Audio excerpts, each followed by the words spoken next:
Message मार दीजिए। Question हो आगे ना।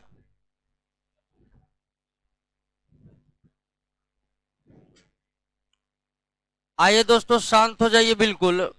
और इससे पिछले क्लास में हमने सजीवों के शरीर की जो क्रियात्मक और रचनात्मक इकाई थी, यानी कि फंक्शनल एंड स्ट्रक्चरल यूनिट कोशिका, उसको समझने का प्रयास किए थे।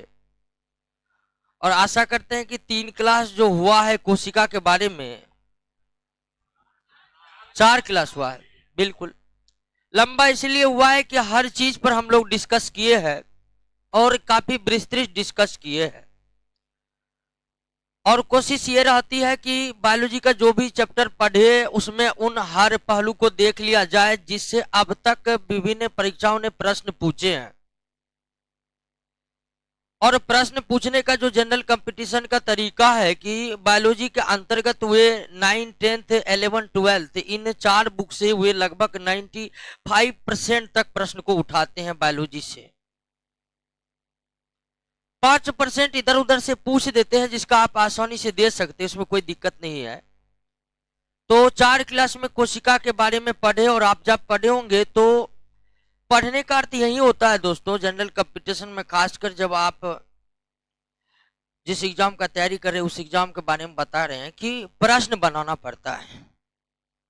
कितने समझ आपकी अच्छी हुई है यह इसी बात पर निर्भर है कि आप कितने अधिक प्रश्नों को हल कर सकते हैं, या जो चैप्टर आप पढ़े हैं उससे संबंधित प्रश्न को हल कर पाते हैं कि नहीं पाते हैं। तो 4 क्लास में हम सेल को देखे हैं। आइए आज के क्लास में हम सेल से जुड़े आज तक जो प्रश्न पूछे गए हैं और भविष्य में जो प्रश्न पूछे जाएंगे उन दोनों पर चर्चा करेंगे। और दोस्तों, अब सेल का जब भी आपको रिवीजन करना होगा तो जितना प्रश्न आज देखेंगे उस प्रश्न को एक बार आप सरसरी निगाह से देख जाइएगा। आपको कोशिका से जुड़े हुए प्रश्न में कोई भी दिक्कत नहीं होगा। और गारंटी है दोस्तों, आज जितना प्रश्न करेंगे, अगर भविष्य में आप जो एग्जाम दीजिएगा उसमें अगर कोशिका से जुड़े हुए प्रश्न आएंगे तो वह प्रश्न वही होगा जो आज यहां करवाएंगे। ठीक है, उससे बाहर ना कभी प्रश्न गया है ना भविष्य में कभी जाएगा। और हाला मत करिए। और अगर उससे बाहर प्रश्न गया तो यकीन मानिए उसको कोई नहीं बनाएगा। ठीक है, लेकिन 4 क्लास करने के बाद आपको प्रश्न बनाने, जब आप प्रश्न पर गए थे कि नहीं गए थे, तो आपसे लगभग अगर आप ठीक तरह से पढ़े हैं दोस्तों तो 80% से 90% तक क्वेश्चन आप पकड़ बन गया होगा। और अगर 10% पर नहीं बना है या बन गया तो बहुत अच्छी बात है, नहीं बना तो आज बन जाएगा। और अगर 10% 90% आप बना लिए हैं तो समझिए आपका बायोलॉजी में यह चैप्टर जबरदस्त हो गया है। क्योंकि 10% दोस्तों हम भी इतना पढ़े हैं, हमसे भी नहीं बनता है। ठीक है, अब हमें पढ़ाने का आइडिया है तो हम बहुत कुछ देख के आते हैं तब आपको पढ़ा पाते हैं, इसकी ये छुपाने वाली बात नहीं है। ठीक है, तो आइए दोस्तों एक एक प्रश्न पर चर्चा करते हैं। आइए पहला प्रश्न पर, पहला प्रश्न है निम्नलिखित कथनों पर विचार कीजिए। पहला प्रश्न है, कोशिका सजीवों की रचनात्मक एवं क्रियात्मक इकाई है। बिल्कुल सही है। कोई भी सजीव हो, चाहे वो एक कोशिकीय हो, चाहे वो बहुकोशिकीय हो, चाहे वो पौधा हो, चाहे वो, सब कोशिका से बने होते हैं। अपवाद सिर्फ वायरस को लेकर है, और वायरस को लेकर अपवाद क्यों है इस पर भी हम चर्चा करेंगे। ठीक है, दूसरा, तो पहला कथन बिल्कुल क्या है, सही है। और जिस तरह सजीवों की रचनात्मक क्रियात्मक इकाई, रचनात्मक क्रियात्मक इकाई है जी, पहले क्लास क्या बजे से जी, 7 बजे ना आएगा, बीच क्लास में शुरू हो जाता है। अलामत करिए, टाइम पर आया कीजिए। ठीक है, परा है, जब तक गंभीरता नहीं बढ़ती है ना तब तक परा नहीं होगा। ठीक है, तो कोशिका की सजीवों की रचनात्मक एवं क्रियात्मक इकाई है। उसी तरह निर्जीवों की शरीर की क्रियात्मक और क्रियात्मक और रचनात्मक इकाई क्या है दोस्तों? एटॉम। सजीवों का कोशिका और निर्जीवों का एटॉम, परमाणु। ये भी आप याद रखिएगा, हालांकि इसकी जरूरी केमिस्ट्री में है, बायोलॉजी में नहीं है। तो पहला कथन बिल्कुल क्या है? कोशिका के अभाव में सजीव के शरीर का निर्माण संभव नहीं है। बिल्कुल सही है, कोशिका के अभाव में सजीव का शरीर का निर्माण संभव हो ही नहीं सकता है। तो यानी कि दुत्कार की कौन सा कथन सही है? सी। 1 और 2 दोनों कथन क्या है? सही है। दूसरा पर आइए। दूसरा है, कोशिका के किस भाग को सम्मिलित रूप से साइटोसोम कहा जाता है? यहां पर एक चीज दोस्तों, इसके बारे में हम चर्चा नहीं किए थे। साइटोसोम क्या है? साइटोसोम है यहां पर, ठीक है, साइटोसोम। अब देखिए कि कोशिका का बाहरी भाग क्या है? कोशिका झिल्ली। पौधा का अगर रहेगा तो कोशिका भित्ति भी, कोशिका झिल्ली। बीच में क्या होता है? न्यूक्लियस। और ये जो बीच में है इसको क्या कहते हैं? कोशिका द्रव कहते हैं, या कोशिका द्रव, न्यूक्लियस या अंदर को, सब कुछ को मिला दीजिए, सब कुछ को, तो उसे क्या कहेंगे? जीव द्रव कहेंगे। उसे क्या कहेंगे? जीव द्रव कहेंगे, प्रोटोप्लाज्म कहेंगे।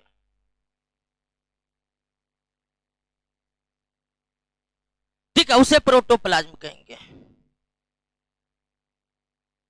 कोई दिक्कत नहीं ना। अब कह रहा कि साइटोसोम में दोस्तों क्या आता है? साइटोसोम में कोशिका झिल्ली क्या आता है? कोशिका द्रव। और कोशिका द्रव में उपस्थित जितने भी कोशिका अंगक है, जितने भी सेल ऑर्गेनल है, वो सब शामिल हो जाता है। यानी कि कोशिका में केंद्रक को हटा दीजिए। किसको हटा दीजिए? जो बच गया उसे भी क्या कहते हैं? साइटोसोम। यानी साइटोसोम प्लस केंद्रक इक्वल टू कोशिका। यानी साइटोसोम के अंतर्गत कोशिका झिल्ली शामिल है, कोशिका द्रव शामिल है, और कोशिका द्रव में उपस्थित विभिन्न प्रकार के सेल ऑर्गेनल यानी कि इंडोप्लाज्मिक रेटिकुलम, राइबोसोम और माइटोकॉन्ड्रिया, ये सब शामिल है, ये सब। तो क्या होगा आंसर बताइए इनमें से? लेकिन ध्यान दीजिए दोस्तों कि साइटोसोम में, ठीक है, साइटोसोम के अंतर्गत हम किसको नहीं रख सकते हैं? जीव द्रव को नहीं रख सकते हैं। किसको नहीं रख सकते हैं? जीव द्रव को नहीं रख सकते, क्योंकि जीव द्रव में प्रोटोप्लाज्म में न्यूक्लियस भी शामिल है, जबकि साइटोसोम में न्यूक्लियस वाली संरचना शामिल। तो साइटोसोम किसको कहते हैं? कोशिका झिल्ली को कहते हैं। किसको कहते हैं दोस्तों? कोशिका झिल्ली शामिल है इसमें, कोशिका झिल्ली शामिल है, कोशिका द्रव शामिल है, कोशिका द्रव में स्थित विभिन्न प्रकार के कोशिकांग शामिल है। यानी कि इसका आंसर हो जाएगा क्या? डी हो जाएगा। क्या हो जाएगा? जी। क्लियर है? दूसरा प्रश्न समझ गए कि नहीं समझ गए? आइए तीसरा पर।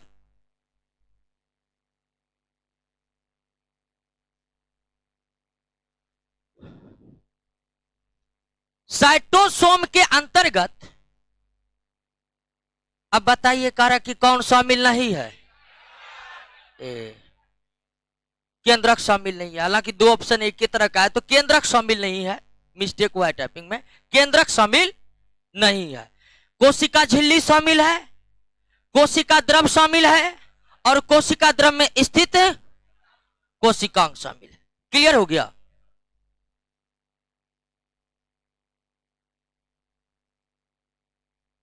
चार नंबर, कोशिका द्रव में स्थित जीवित रचनाएं जिनमें बढ़ने तथा विभाजन करने की क्षमता होती है, उसे क्या कहते हैं? उसे क्या कहते हैं? निर्जीव संरचना को मेटाप्लास्ट कहते हैं। निर्जीव संरचना को, अब बाकी इस दोनों के बारे में आप जानते ही होंगे, नहीं जानते होंगे तो एक बार क्लास फिर से करिएगा, ऑनलाइन भी अवेलेबल है। 5 नंबर, निम्नलिखित में कौन सा कोशिकीय संरचनाएं ऑर्गेनोइड नहीं है? तो सेंट्रोसोम, राइबोसोम, माइक्रोट्यूबल्स, ये सभी ऑर्गेनोइड है, अर्थात इसमें विभाजन करने की क्षमता है, ये नया बन सकता है। लेकिन रसधानी जो ये निर्जीव संरचना है, इसको मेटाप्लास्ट कहेंगे। क्या कहेंगे? मेटाप्लास्ट कहेंगे।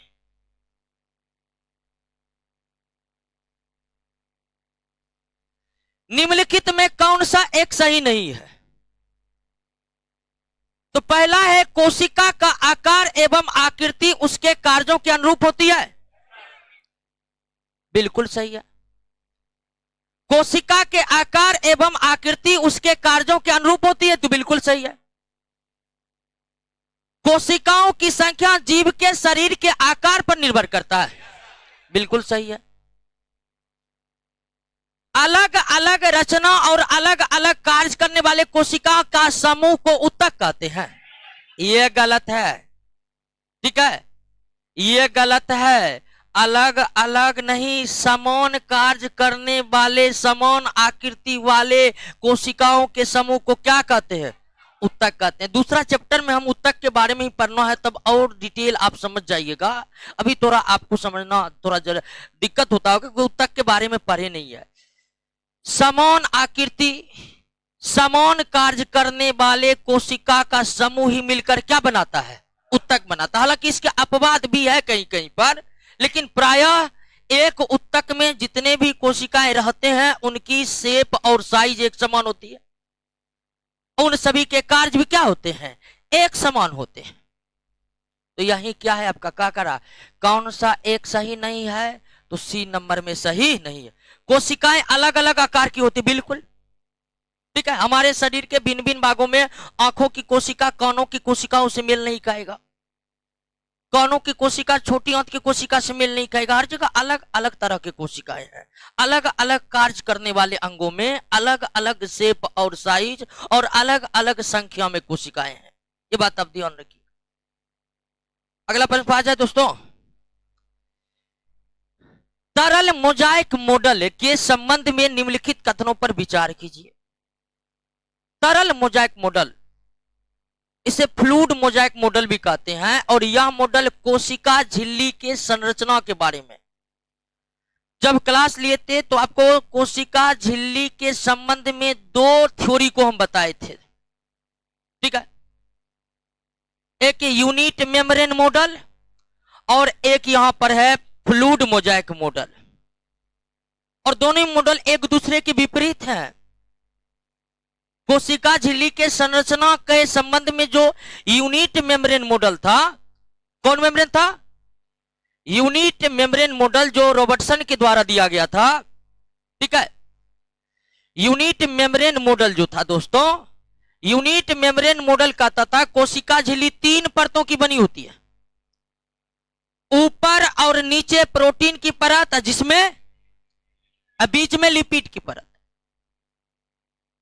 कोशिका झिल्ली के स्ट्रक्चर 3 परतों का बना हुआ है, ये यूनिट मेम्ब्रेन मॉडल भी मानता है और ये फ्लूइड मोजाइक मॉडल भी मानता है, दोनों मॉडल को मानता है।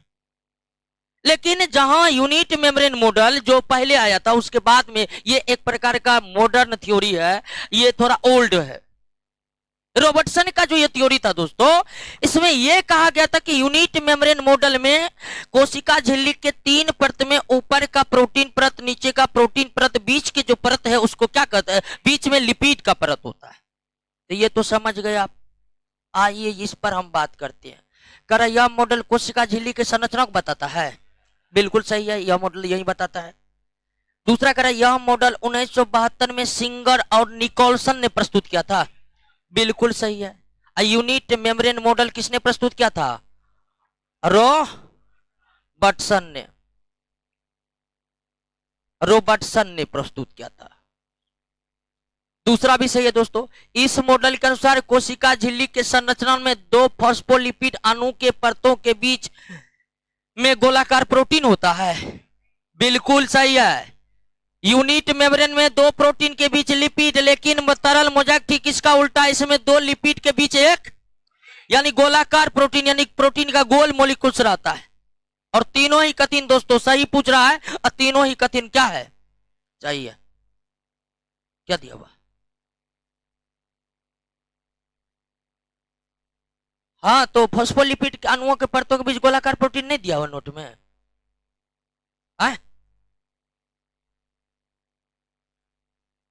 क्या?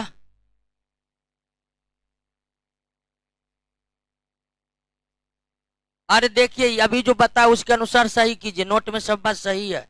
आगे आते हैं 8 नंबर। नोट में सारा बात सही लिखा हुआ है, घर पर जाकर पीछे समझिएगा। 8 नंबर आइए। कोशिका का कौन सा भाग माइक्रोविलाई, सीलिया तथा फ्लैजिला जैसी संरचना का निर्माण करता है? तो ये कौन करता है दोस्तों? कोशिका झिल्ली। कोशिका झिल्ली करता है, ये बात हम पढ़ चुके हैं। और ये सब संरचना केवल एनिमल में होता है, प्लांट में इस तरह कोई संरचना नहीं होती। और एनिमल में खासकर आपको यूनिसेलुलर में इस तरह की संरचना होती है। जिस तरह बहुकोशिकीय सजीव को चलने फिरने के लिए हाथ और पैर होते हैं दोस्तों, उसी तरह एक कोश के जीव भी स्थान परिवर्तित करते हैं। और इन्हीं सब संरचनाओं के द्वारा किसी में माइक्रोविलाई होता है, किसी में सीलिया होता है, किसी में फ्लैजिला होता है, और इन सब के द्वारा वो गति करते हैं। कौन सूक्ष्मजीव किसको गति करते हैं ये तो तभी पता लगेगा जब सूक्ष्मजीव के बारे में हम पढ़ेंगे। इसको हटा लीजिए थोड़ा। 9 नंबर पाइए। परासरण किसके द्वारा संपन्न होती है? कोशिका झिल्ली, क्योंकि परासरण वही करेगा जो अर्धपारगम होगा, वही ना होगा। और आप जानते हैं कि कोशिका भित्ति अर्धपारगम होती नहीं, और केंद्रक की जो झिल्ली होती है उसमें जगह जगह जो है छिद्र बने होते हैं, तो वो भी अर्धपारगम की भूमिका को निभा नहीं पाता है। तो ये दोनों तो अर्धपारगम है ही नहीं, तो कौन से परासरण कर पाएगा? तो परासरण की क्रिया किसके द्वारा होती है? कोशिका झिल्ली। और दोस्तों विसरण की भी क्रिया इसी के द्वारा संपन्न होती है। कोशिका भित्ति की कोई काम नहीं होता परासरण विसरण में, वो सिर्फ मजबूती देने के लिए है पौधों की कोशिका में।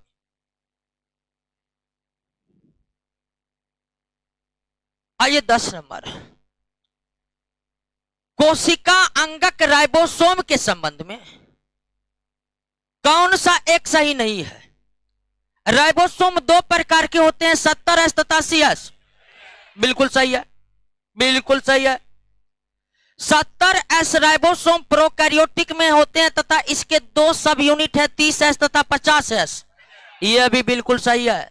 और याद रखिएगा कि 30-50 जोड़कर 80 होता है, ये अलग बात है, तो वो जोड़ है। यानी 70S राइबोसोम के 2 सब यूनिट है, 30S और 50S। ये याद रखना पड़ेगा। हालांकि जोड़कर 30-50 क्या हो जाता है? 80 हो जाता है। क्या हो जाता है? 80 हो जाता है। 80S राइबोसोम यूकैरियोटिक में होते हैं तथा इसके भी 2 सब यूनिट है, 40 और 60S। ये भी सही है, ये भी सही है। यानी कि 70 आपको याद रखना है, 70S राइबोसोम के कितने सब यूनिट? 30S तथा 50S 2 सब यूनिट होते हैं। 80S के कितने सब यूनिट? 40S और 60S होते हैं। इसका मतलब ए भी सही है तो डी गलत है। कर राइबोसोम प्रोटीन और लिपिड के बने होते नहीं, प्रोटीन और आरएनए के बने होते हैं। लिपिड जो है वो राइबोसोम के निर्माण में भाग नहीं लेता है। राइबोसोम का निर्माण जो है प्रोटीन और लिपिड से बना होता है। राइबोसोम जो है प्रोटीन और लिपिड से होता है। हालांकि कोशिका का जो अधिकांश आकृति थी वो यही यानी प्रोटीन और लिपिड से ही बनी हुई थी, लेकिन राइबोसोम में ऐसा नहीं है। राइबोसोम प्रोटीन और आरएनए का बना होता है। क्लियर है दोस्तों? समझ गए कि नहीं समझ गए? 11 नंबर।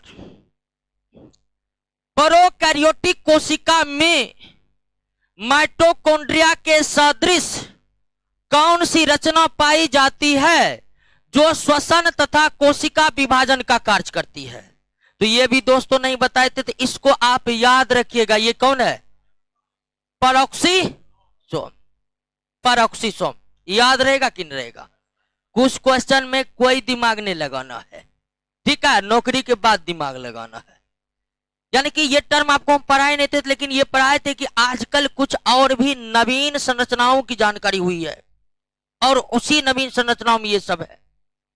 ये जो एस्फिरोसोम है, इसके बारे में हम बताए थे। इसे पौधे, ये जो है इसको कहते हैं पौधों का लाइसोसोम।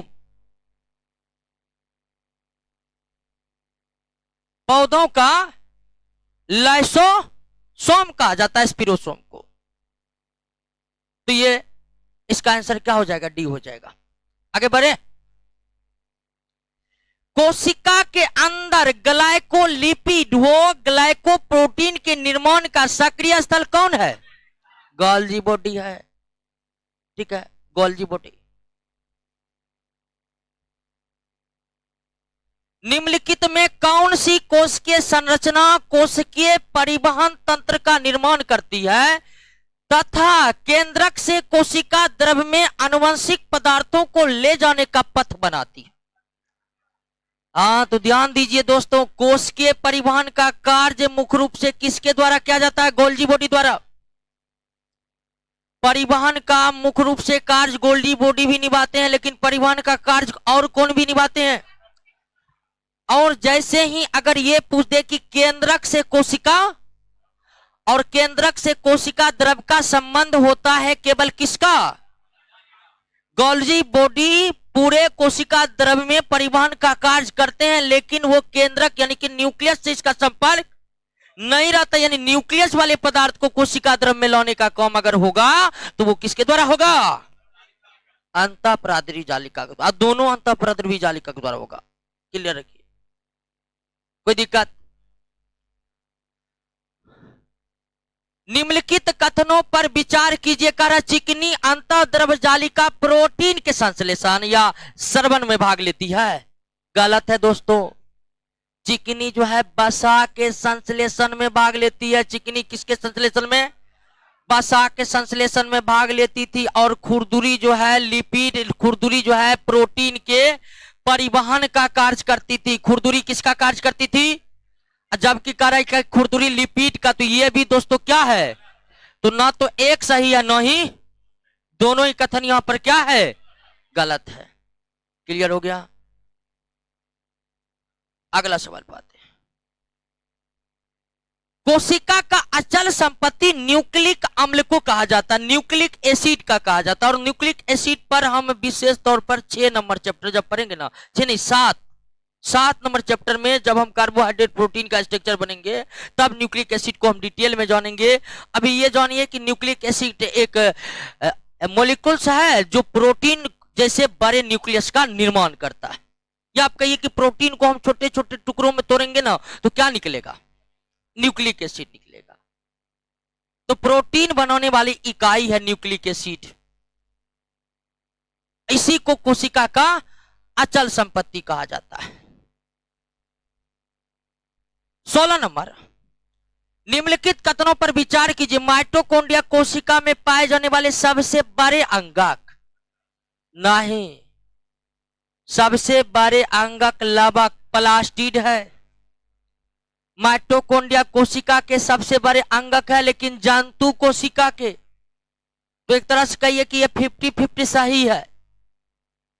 ठीक है, माइटोकॉन्ड्रिया जंतु कोशिका के सबसे बड़े अंगक है। वहीं जब हम पौधों की कोशिका की बात करते हैं तो पौधों की कोशिका में माइटोकॉन्ड्रिया भी है, प्लास्टिड भी, और प्लास्टिड माइटोकॉन्ड्रिया से काफी बड़े होते। तो पहला देख, हरित लवक को, ये गलत है, गलत करिए इसमें। हरित लवक को कोशिका का रसोई घर कहा जाता है। बिल्कुल सही है। क्यों? तो हरित लवक में ही प्रकाश संश्लेषण की प्रक्रिया होती है। और हरित लवक में प्रकाश संश्लेषण की प्रक्रिया इसलिए होती है कि हरित लवक में ही क्लोरोफिल अणु मौजूद है जो प्रकाश संश्लेषण में सहायता करेगा। तो दूसरा तो सही है दोस्तों। गोल्जी काय को कोशिका के अणुओं का ट्रैफिक कंट्रोलर कहा जाता है। बिल्कुल सही है। 2 और 3 बिल्कुल सही है। एक गलत है। कोशिका का सबसे बड़ा अंगक हरित लवक है, माइटोकॉन्ड्रिया नहीं है। माइटोकॉन्ड्रिया माइटोकॉन्ड्रिया जंतु कोशिका की सबसे बड़ी इकाई है। 17 नंबर दोस्तों, निम्नलिखित कथनों पर विचार कीजिए। डीएनए को आनुवंशिक पदार्थ कहा जाता है, बिल्कुल सही है। जीन को आनुवंशिक इकाई, बिल्कुल, दोनों कथन क्या है? हाँ, ध्यान दीजिए एक बात कि आप ये नॉर्मल देखोगे कि माता पिता के गुण उनके बच्चों में जाते हैं। आप ये समान रूप से देखे होंगे कि जिनके माता पिता लंबे होते हैं उनके बच्चे भी लंबे कद के होते हैं। जिनके माता पिता नाटे कद के होते हैं उसकी लंबाई भी अपेक्षाकृत उसी के अनुपात में होता है। अर्थात माता पिता के गुण उनके संतानों में स्थानांतरित होते हैं और माता पिता के गुण जो संतानों में स्थानांतरित होते हैं उसे कहते हैं आनुवंशिक गुण, या ऐसे गुण जो पीढ़ी दर पीढ़ी चलता रहे उसे क्या कहते हैं? आनुवंशिक गुण कहते हैं। और आनुवंशिक गुणों को एक पीढ़ी से दूसरे पीढ़ी में ले जाने का काम कौन करता है? जीन करता है। आनुवंशिक गुणों को एक पीढ़ी से दूसरे पीढ़ी में ले जाने का काम कौन करता है? जीन करता है। और ये जीन जो होते हैं डीएनए के भाग होते हैं। किसके भाग होते हैं? डीएनए के भाग होते हैं। डीएनए कहां होते हैं? डीएनए होते हैं कहां पे? गुणसूत्र में, यानी कि क्रोमोसोम में। क्रोमोसोम कहां होते हैं? सेल के न्यूक्लियस में, और प्रत्येक सेल के न्यूक्लियस में। तो प्रत्येक कोशिका के केंद्रक में क्रोमोसोम होते हैं। क्रोमोसोम में एक डीएनए मॉलिक्यूल्स होता है। डीएनए मॉलिक्यूल्स के खंड को ही या पार्ट को ही क्या कहते हैं? जीन कहते हैं। ये जीन ही आनुवंशिक गुणों को एक पीढ़ी से दूसरे पीढ़ी, और इसमें डीएनए को आनुवंशिक पदार्थ और जीन को आनुवंशिक इकाई कहा जाता है। क्लियर है कि नहीं है? कभी आदमी कंफ्यूज कर जाता है, क्या है जीन, क्या है डीएनए, हम नहीं जानते। गुणसूत्र कहाँ है? गुणसूत्र क्या होता है अब हम नहीं पढ़ेंगे। तो चारों स्टेप क्लियर हुआ कि नहीं हुआ? माता पिता के गुणों को उनके संतानों में जो स्थानांतरित करता है गुण को, वो कौन है? जीन ही ले जाते हैं। और ये जीन किसका भाग है? डीएनए एक मॉलिक्यूल से अणु है, और इस अणु से निर्मित है क्या? गुणसूत्र यानी क्रोमोसोम। ये क्रोमोसोम कहां रहते हैं? क्लियर हो गया?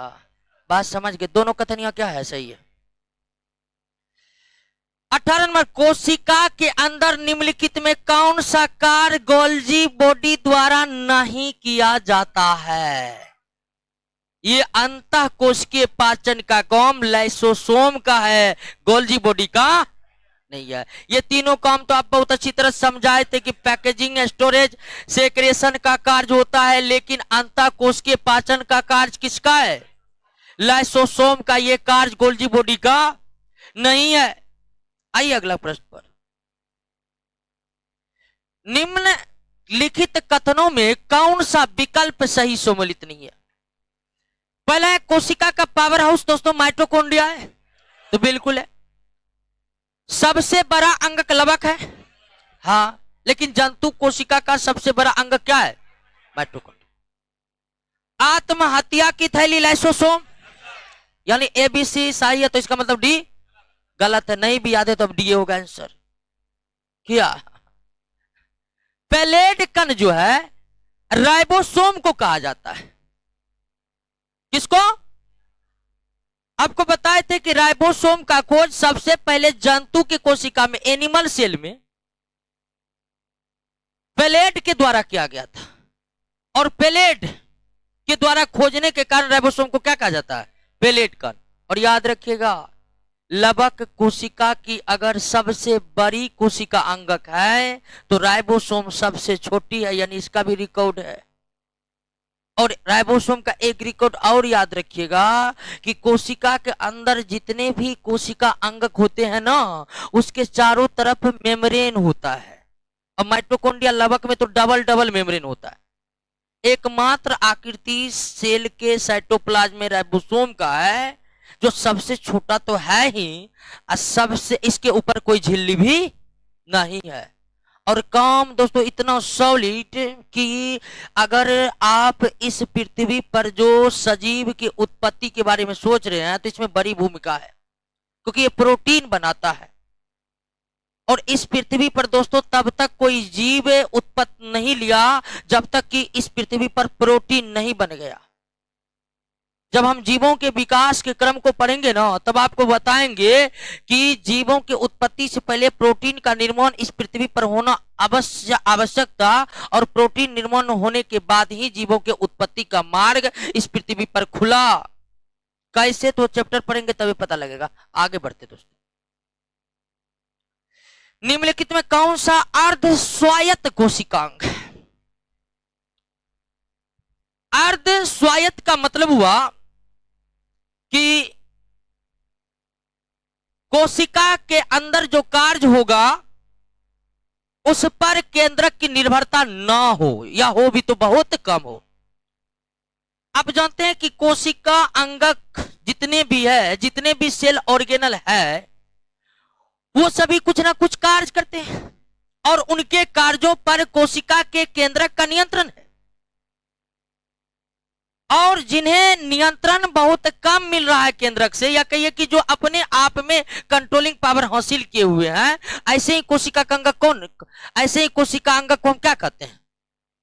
और अर्ध स्वायत्त कोशिकांग वही हो सकता है जिसके पास अपना डीएनए हो, क्योंकि हमारे शरीर में एकमात्र अणु डीएनए है जो इतना काबिल है कि स्वयं अपना निर्माण कर सकता है। और हमारे शरीर में ही नहीं, ब्रह्मांड में ही ले लीजिए, बड़ी गजब का मॉलिक्यूल्स है दोस्तों। ये ऐसा मॉलिक्यूल्स है जो कहीं की सजीव है, क्योंकि इसे कुछ प्रोटीन का सहायता मिल जाए डीएनए को, तो क्षमता है कि डीएनए अपने जैसा क्या करेगा, नया डीएनए बना लेगा, फिर वो नया नया बनाने लगेगा। तो ये मॉलिक्यूल्स जिस कोशिका अंगक में है वो अर्ध स्वायत्त कोशिकांग है, वो अर्ध स्वायत्त कोशिकांग है। और ये दोनों है, हरितलवक के पास भी है और माइटोकॉन्ड्रिया के पास भी है, इसलिए इसका आंसर क्या होगा? सी होगा। क्लियर समझ रहे कि दोस्तों? एक भी क्वेश्चन को इसके बाद दोस्तों क्लास समाप्त होने के बाद आप सेल का डाउन हो जाएगा, डाउन। पटना में किसी को औकात नहीं होगा सेल के बारे में प्रश्न पूछ दे, आपसे ना बने। 21 नंबर, अरे हल्ला मत करिए, हल्ला मत करिए। 21 नंबर दोस्तों, प्रोकैरियोटिक कोशिका में किस कोशिका अंगक का अभाव रहता है? गोल्जी बॉडी का तो अभाव रहता है, माइटोकॉन्ड्रिया का भी अभाव रहता है, अंतःप्रदर्भी जालिका का अभाव रहता है, हरितलवक का भी अभाव है, लेकिन डीएनए रहता है। प्रोकैरियोटिक में डीएनए है और यूकैरियोटिक में भी डीएनए है। और प्रोकैरियोटिक यूकैरियोटिक डीएनए में अंतर यह है कि प्रोकैरियोटिक वाला के डीएनए में प्रोटीन नहीं है, जबकि यूकैरियोटिक वाला के डीएनए में प्रोटीन ऐड है, लेकिन डीएनए दोनों ही कोशिका में है। तो यानी कि एक है, एक नहीं है, दो नहीं है, तीन नहीं है, चार नहीं है, तो आंसर क्या होगा? बी नंबर होगा कि नहीं होगा? बी नंबर होगा। अगला क्वेश्चन, निम्नलिखित में कौन सी रचनाएं पादप कोशिका में पाए जाते हैं परंतु जंतु कोशिका में नहीं पाए जाते? तो लवक भी है, कोशिका भित्ति भी है, बड़ी रिक्तिका जिसको हम वैक्यूल बोले थे दोस्तों, यानी क्या होगा इसका आंसर? डी। ये तीनों ही कोशिका अंगक है, पौधे में है लेकिन जंतु में। क्लियर हो गया? 23 नंबर, निम्नलिखित में कौन सी रचना जंतु कोशिका में पाए जाते हैं परंतु पौधे के कोशिका में नहीं पाए जाते। सेंट्रोसोम, सेंट्रोसोम एनिमल या ह्यूमन सेल में है लेकिन प्लांट सेल में सेंट्रोसोम नहीं होता है। बाकी ये तीनों जो है दोनों में होता है। कोशिका सिद्धांत स्लाइडेन और स्वान ने दिया था, याद ही है आपको। कोशिका सिद्धांत के अनुसार कोशिका विभाजन में मुख्य सृष्टिकर्ता, मुख्य क्रिएटर की भूमिका कौन निभाता है? केंद्रक। इसे हम कोशिका का ब्रेन कहते हैं। ये न सिर्फ कोशिका विभाजन की प्रक्रिया पर कंट्रोल रखता है बल्कि कोशिका के अंदर होने वाले समस्त गतिविधियों पर नियंत्रण किसका होता है? केंद्रक का होता है। किसका होता है? केंद्रक। आगे आते हैं। 26 नंबर है, निम्नलिखित में किस कोशिका अंगक से लाइसोसोम बनता है? तो Golgi body. Golgi body packaging, storage, secretion, traffic controller, इन सब कार्य करने के अलावे ग्लाइकोप्रोटीन का निर्माण करता था, ग्लाइकोलिपिड का निर्माण करता था और लाइसोसोम का भी निर्माण करता है, याद रखिएगा आप।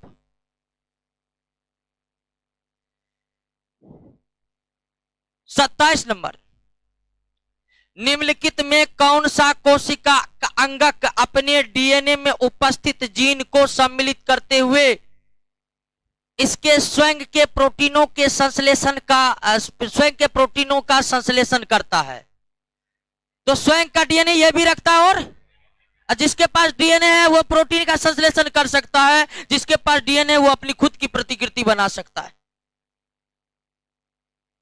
यानी समझिए ना, कोशिका के अंदर एक और कोशिका की संज्ञा दी जाती है माइटोकॉन्ड्रिया को, हरित लवक को। 28, निम्नलिखित कथनों पर विचार कीजिए। ऐसी कोशिका जिनमें केंद्रक झिल्ली नहीं होती है एवं वास्तविक केंद्रक नहीं होता है को प्रोकैरियोटिक कोशिका कहते हैं। बिल्कुल सही है। वैसी कोशिका जिसमें केंद्रक पूर्ण रूप से विकसित तथा झिल्ली से घिरा होता है को यूकैरियोटिक कोशिका कहते हैं। दोनों ही कथन क्या है? सही है। पहला भी सही है, दूसरा भी सही है।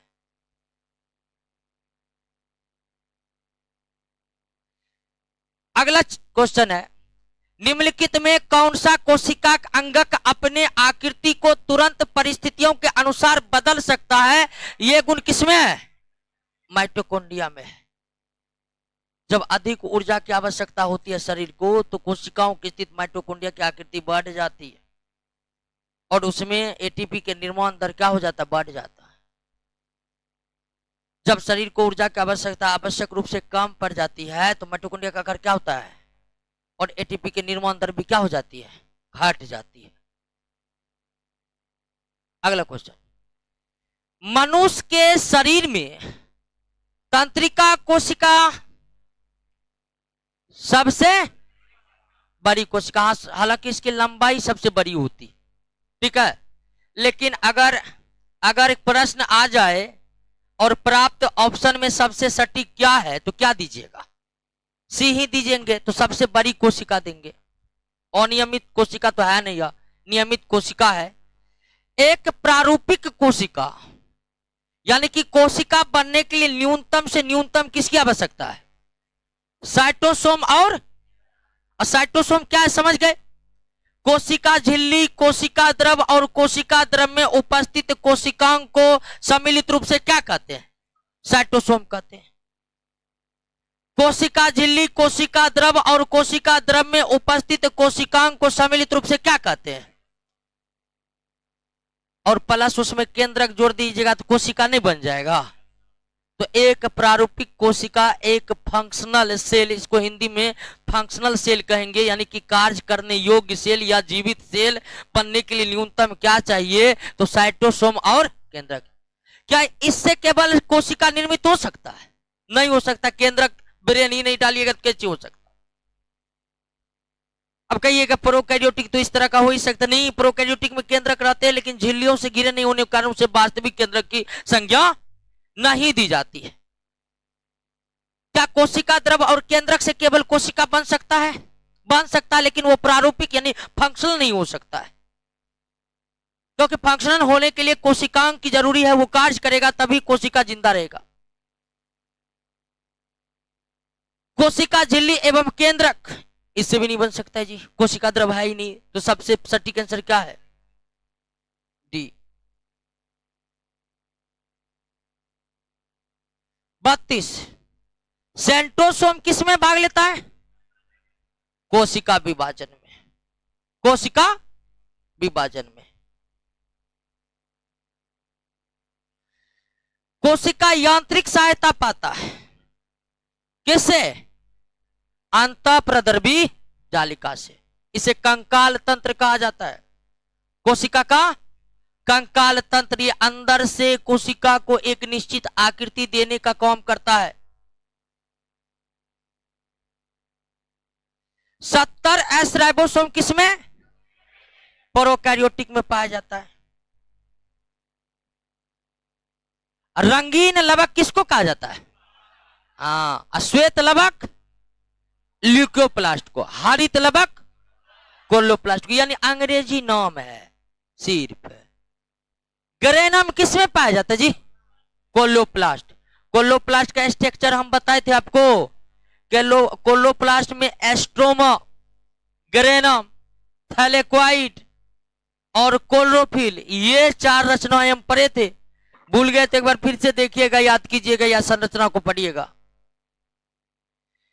प्लाज्मा झिल्ली, प्लाज्मा झिल्ली यानी कोशिका झिल्ली, ठीक है। कोशिका झिल्ली या प्लाज्मा झिल्ली किसकी बनी होती है? लिपोप्रोटीन।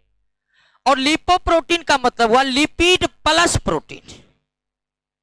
लिपोप्रोटीन का मतलब क्या हुआ? Lipid plus protein.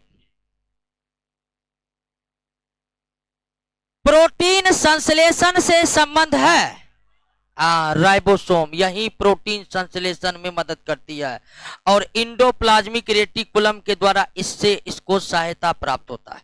Endoplasmic reticulum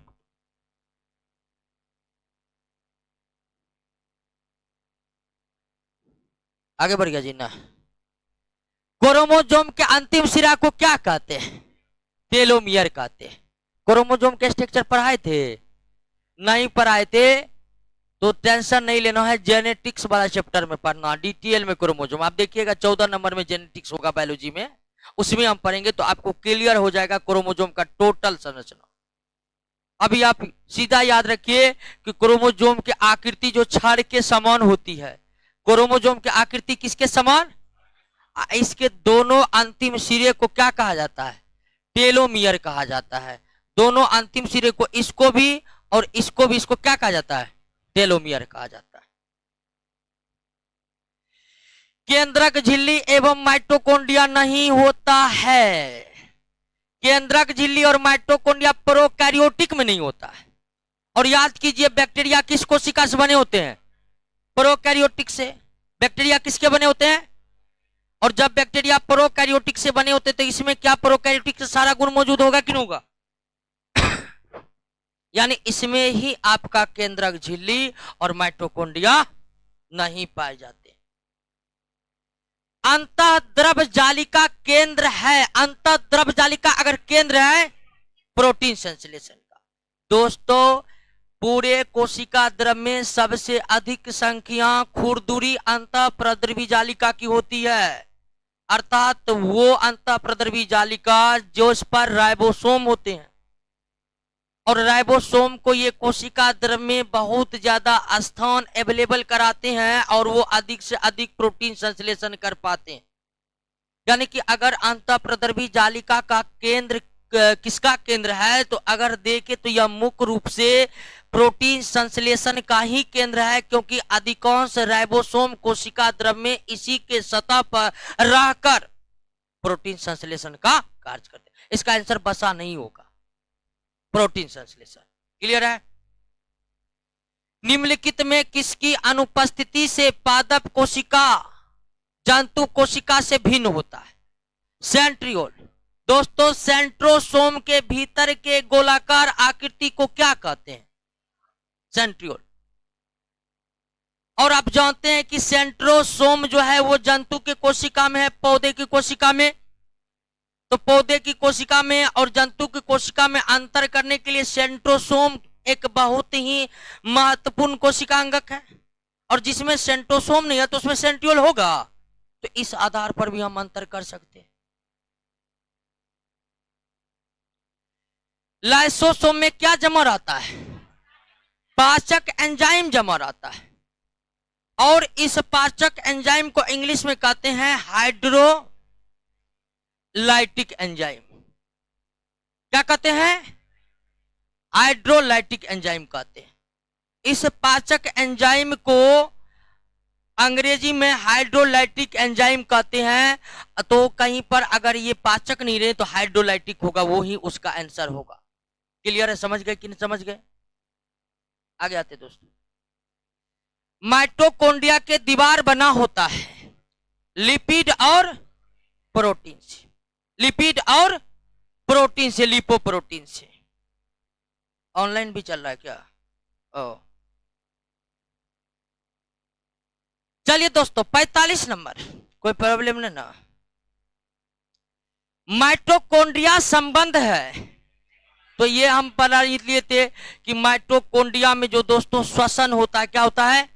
श्वसन की प्रक्रिया संपन्न होती है, और श्वसन के दौरान जो ऊर्जा बनता है वो माइटोकॉन्ड्रिया में ही बनता है। और न सिर्फ माइटोकॉन्ड्रिया में ऊर्जा बनता है बल्कि एटीपी के रूप में ऊर्जा संचित भी जो रहता है वो कहां रहता है? माइटोकॉन्ड्रिया में।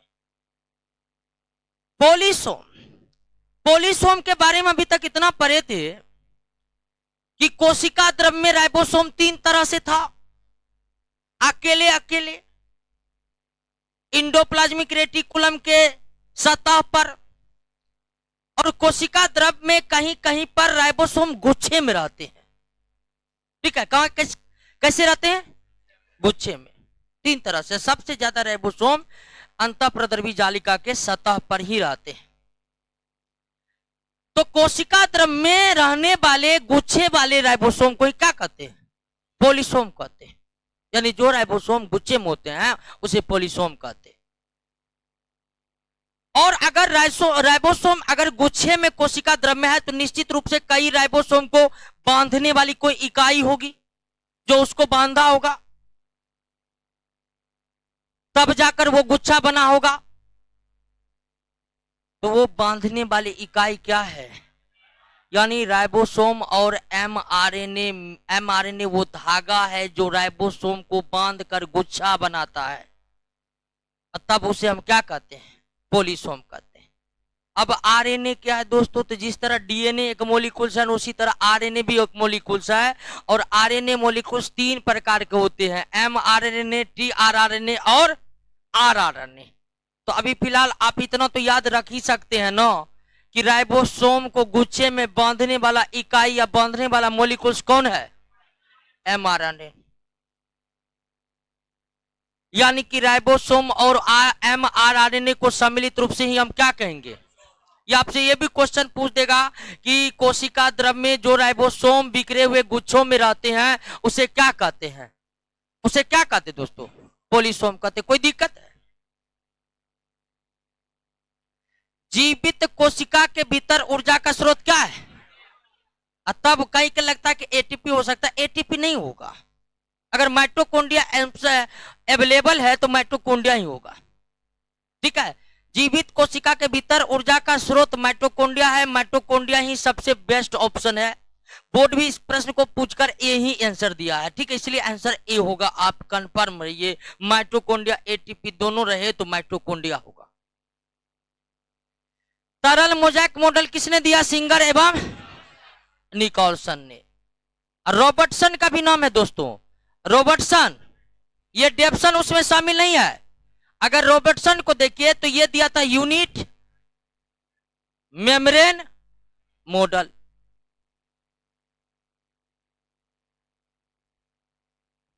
ये भी कोशिका द्रव्य के संरचनाओं में है, कोशिका झिल्ली के संरचनाओं के संबंध में है। आगे बढ़ जाए। कोशिका भित्ति पाई जाती है?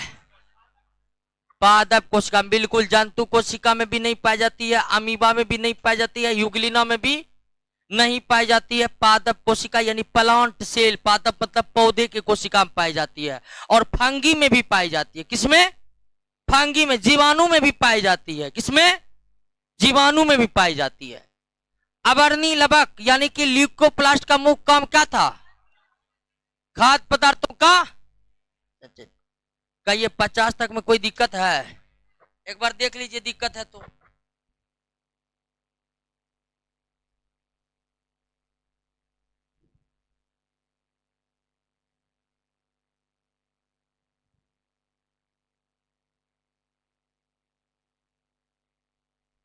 अल्लाह नहीं, अल्लाह नहीं।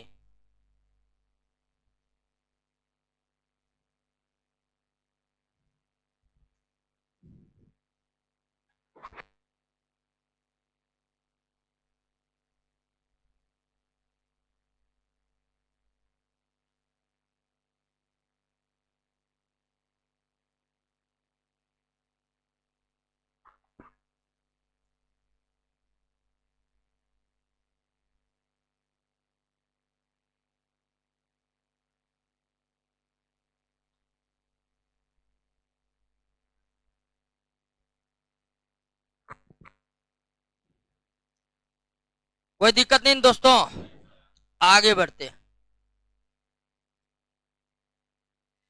पुरकिंजे ने किसको खोजा था दोस्तों? जीव द्रव को, इंग्लिश में प्रोटोप्लाज्म।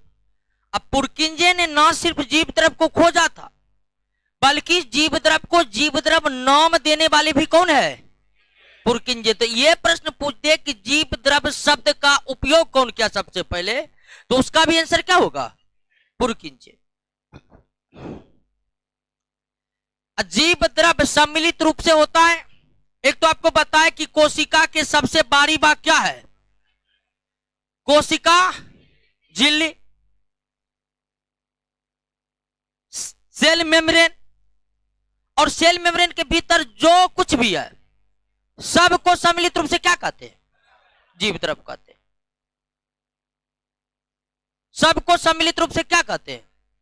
जीव द्रव कहते हैं। क्लियर हो गया? समझ गए ना बात को? अब आप ध्यान दीजिए, कोशिका झिल्ली के भीतर जो है केंद्रक, कोशिका द्रव है।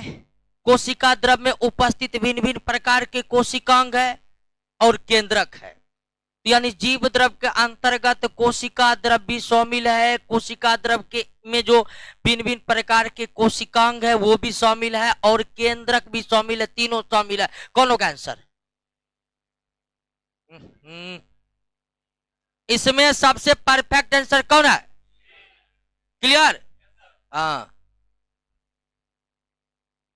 कोशिका झिल्ली बनी होती है लिपिड और या लिपोप्रोटीन या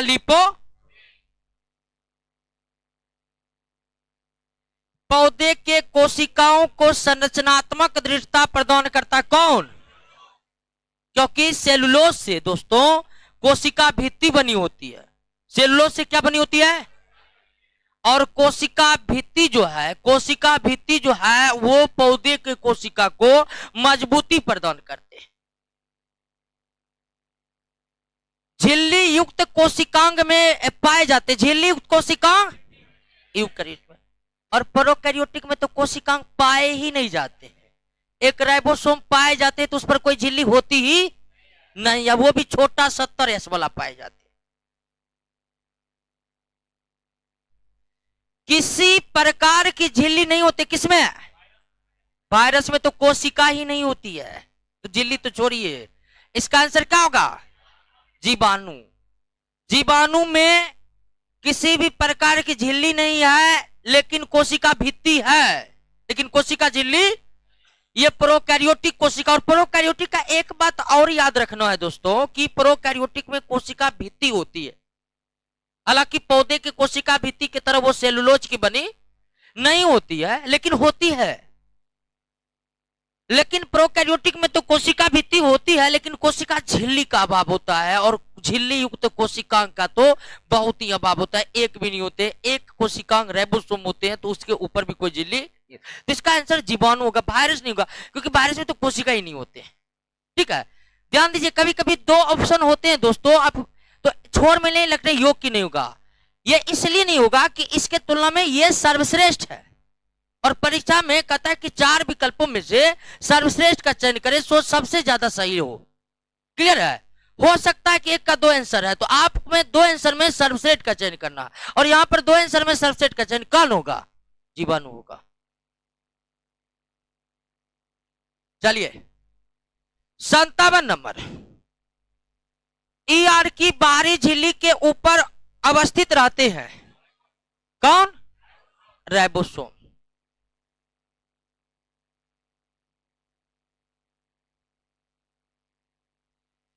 वसा एवं कोलेस्ट्रॉल का संश्लेषण में कौन भाग लेता है? चिकनी ईआर, बिल्कुल स्मूथ ईआर। राइबोसोम बना होता है आरएनए एवं प्रोटीन के बने होते हैं, इसके निर्माण में लिपिड भाग नहीं लेते हैं। गोल्जी उपकरण नहीं पाए जाते हैं, तो प्रोकैरियोटिक कोशिका में तो नहीं पाए जाते हैं। लाल रुधिर कणिका यानी आरबीसी, और दोस्तों मानव के शरीर में जो आरबीसी है वो है तो यूकैरियोटिक कोशिका, लेकिन इस आरबीसी के अंदर में भी वास्तविक केंद्रक प्रमुख कोशिकाओं का अभाव होता है, यानी यूकैरियोटिक कोशिका होकर भी आरबीसी एकदम मिलता जुलता है किससे? प्रोकैरियोटिक से। अर्थात हमारे ब्लड के जो आरबीसी कोशिका है उसमें भी केंद्रक नहीं है, उसमें भी माइटोकॉन्ड्रिया नहीं है, या कहिए आरबीसी में भी, आरबीसी सेल्स में भी राइबोसोम को छोड़कर 70S राइबोसोम को छोड़कर और कुछ है ही, केंद्रक भी नहीं है। क्लियर है? नील हरित शैवाल, नील हरित शैवाल किसको कहते हैं? साइनोबैक्टीरिया को कहते हैं। किसको कहते हैं? और साइनोबैक्टीरिया किससे बना हुआ है? तो आंसर क्या हो जाएगा? सभी। इन तीनों में ही गोल्जी बॉडी नहीं होते, इन तीनों में ही गोल्जी बॉडी नहीं होते। क्लियर है? समांतर नलिकाओं या सिस्टर्नी के समूह से बनी संरचना कौन है? आपको याद है कि बताए थे कि गोल्जी बॉडी की संरचना मुड़े हुए छड़ के गुच्छों के समान होता है। अगर कोशिका के कोशिका द्रव में पाए जाने वाले गोल्जी बॉडी को इलेक्ट्रॉन माइक्रोस्कोप से देखा जाए तो उस इलेक्ट्रॉन माइक्रोस्कोप में गोल्जी बॉडी मुड़े हुए छड़ के समान दिखाई पड़ता है। और इस बात को हम जाने थे कि आगे चलकर 2 वैज्ञानिक, एक का नाम था डाल्टन और दूसरा का नाम था फेलिक्स। डाल्टन और फेलिक्स ने गोल्जी बॉडी के उस मुड़े हुए छड़ को सिस्टर्नी नाम दिया। क्या नाम दिया? तो आप मुड़े हुए छड़ का गुच्छा कह लीजिए या सिस्टर्नी का समूह कह लीजिए, आंसर क्या होगा? गोल्जी बॉडी होगा। आंसर क्या होगा? निम्नलिखित कोशिकांगों में कौन ईआर संश्लेषित पदार्थों का संचयन यानी पैकेजिंग, रूपांतरण, ट्रांसफॉर्मेशन यानी कि एक पदार्थ को किसी दूसरे में बदल डालना, पैकिंग और इतना भारी भरकम काम किसके द्वारा होता है? गोल्जी बॉडी के द्वारा होता है। आप जानते ही हैं, इससे रिलेटेड प्रश्न इससे पहले हम देख चुके हैं। लाइसोसोम को सर्वप्रथम किसने देखा? जिसने खोजा वही सबसे पहले देखा। क्या? तो आपसे ये भी पूछता है कौन सबसे पहले खोजा, और इनको नोबेल पुरस्कार भी मिला हुआ है। कब मिला हुआ वो बात भी हम नोट में दिए हुए हैं। जीवाणु एवं वायरस से रक्षा करने वाला कोशिकांग कौन है? लाइसोसोम है। कौन है? और ये जीवाणु और वायरस से इसलिए सुरक्षा दे पाता है दोस्तों क्योंकि इसके अंदर पावरफुल एसिड होते हैं, पावरफुल एसिड, जिससे हाइड्रोलाइटिक एंजाइम, सॉरी एंजाइम होते हैं, एसिड बोल रहे थे। आगे आते दोस्तों, क्रिस्टी कहां पाए जाते हैं? माइटोकॉन्ड्रिया में। माइटोकॉन्ड्रिया का स्ट्रक्चर देखे थे, इस तरह था, और नीचे में जो उंगली के समान स्ट्रक्चर था, क्या था? उंगली के समान जो स्ट्रक्चर था, इसे ही क्या बोले थे? क्रिस्टी बोले थे, क्रिस्टी, और क्रिस्टी में बहुत ही श्वसन को कंप्लीट कराने वाला एंजाइम सब रहता है।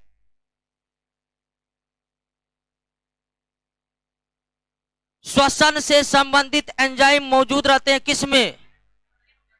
माइटोकॉन्ड्रियल गुहा मैट्रिक्स में। रंगहीन एवं श्वेत प्लास्टिड को क्या कहते हैं? क्रोमोप्लास्ट कहते हैं। रंगहीन है, रंगहीन को क्या कहते हैं? ल्यूकोप्लास्ट कहते हैं।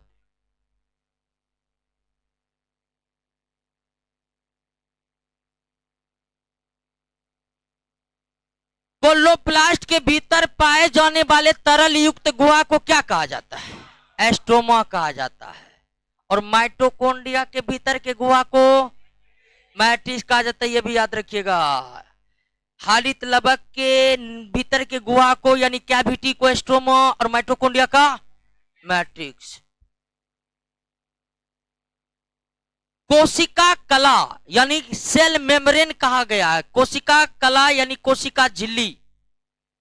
सेल मेम्ब्रेन को हिंदी में कोशिका कला भी कहते हैं, कोशिका झिल्ली भी कहते हैं। तो कह रहा है कोशिका कला वर्णात्मक पारगम्य होता है, इंग्लिश में सेमी परमेबल कहते हैं इसको। ठीक है, अर्ध पारगम कहिए या वर्णात्मक पारगम कहिए या सेमी परमेबल कहिए, तीनों ही एक दूसरे के पर्यायवाची है। तो बात समझ गए? क्वेश्चन क्या पूछा जा रहा है? क्वेश्चन आपसे ये पूछा जा रहा है कि कोशिका झिल्ली अर्ध पारगम होती है क्यों? कोशिका झिल्ली अर्ध पारगम होती है क्यों?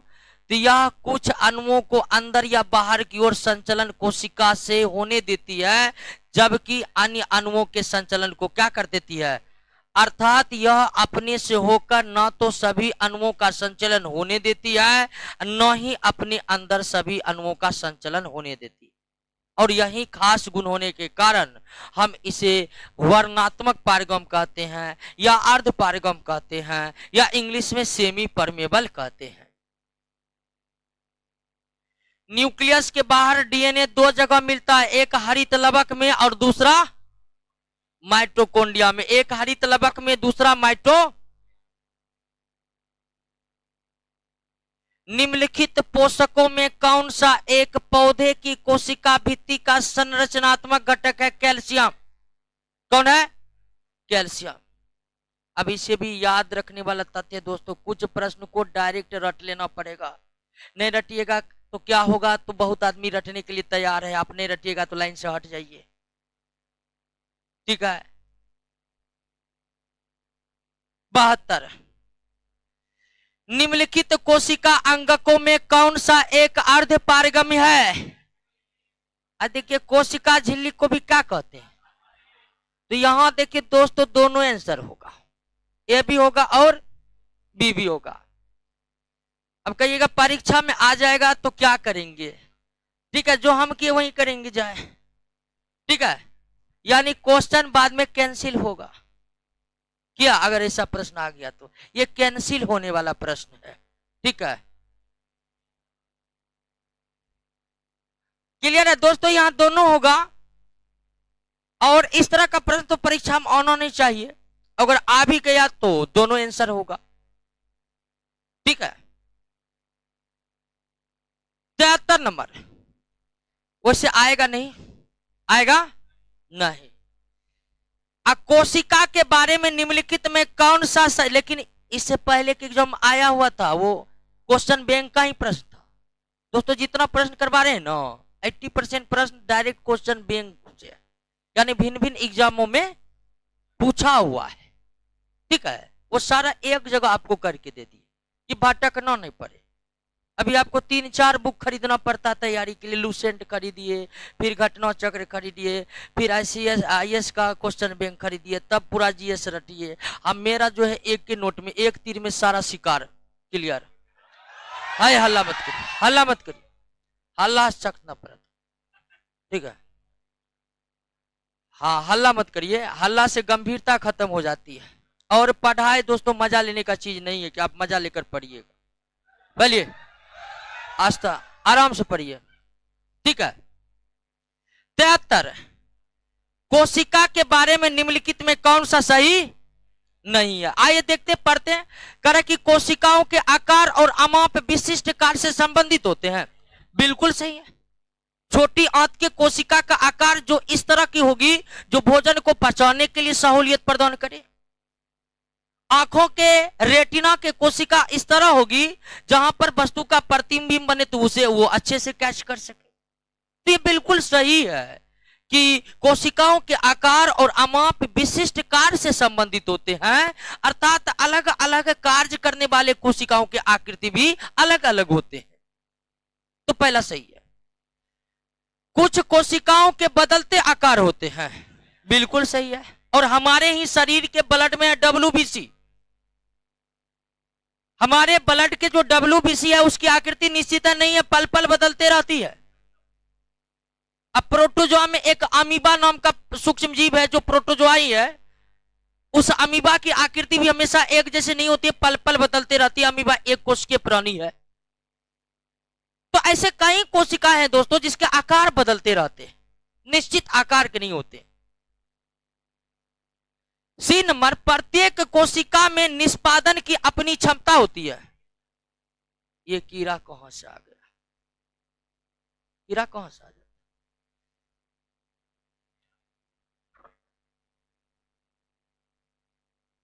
चलिए दोस्तों, कुछ कोशिका, ये भी सही है, ये भी क्या है? ये भी सही है। अभी भी प्रत्येक कोशिका में निष्पादन की अपनी क्षमता होती है। बिल्कुल सही। हर कोशिका में कार्य करने की अपनी क्षमता है। कोई एक कोशिका दूसरे कोशिका के कार्यों को संपन्न नहीं कर सकती है। तो ये भी बिल्कुल सही है। तो अगर ए भी सही है तो डी क्या है? गलत है। अब नहीं भी जानते तो गलत है। क्या कर सभी देह ऊतकों में, यानी देह मतलब शरीर, शरीर में जितना भी ऊतक है सब में एक ही कोशिका? नहीं जी, अलग अलग कार्य करने के लिए अलग अलग ऊतक भी होते हैं। और एक प्रकार के ऊतक में समान कोशिकाओं के आकृति और कार्य करने वाले कोशिका आता है। अलग अलग ऊतक में कोशिका की आकृति अलग अलग होती है दोस्तों। तो डी गलत है। सबसे छोटी कोशिका माइकोप्लाज्मा। माइकोप्लाज्मा एक बैक्टीरिया है। क्या है?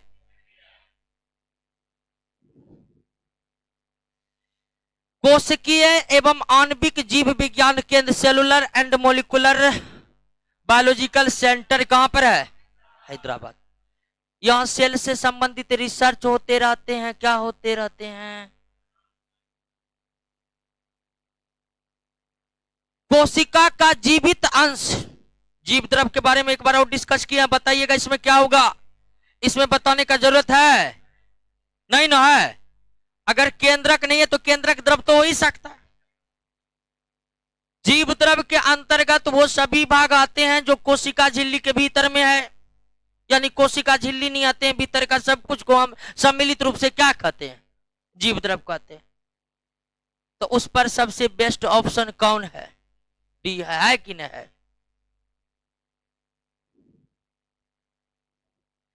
सर्वाधिक संख्या में गुणसूत्र ऑफियोग्लोसम में पाए जाते हैं दोस्तों, ये भी याद रखना है। और ऑफियोग्लोसम में 630 पेयर होता है। और ऑफियोग्लोसम एक प्लांट है। क्या है?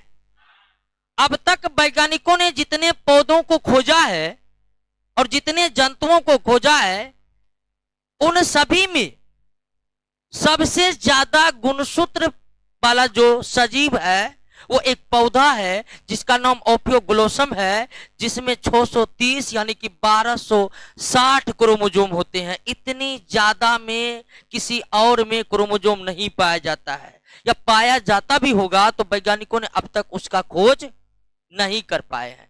खोजे गए समस्त जीवों में सबसे ज्यादा किसमें है? ओपियोग्लोसम है। वास्तविक केंद्रक किसमें अनुपस्थित होता है? तो वास्तविक केंद्रक प्रोकैरियोटिक में अनुपस्थित होता है। किसमें? अब प्रोकैरियोटिक से ही बना होता कौन? जीवाणु। प्रोकैरियोटिक से ही बना होता है कौन? जीवाणु बना होता है।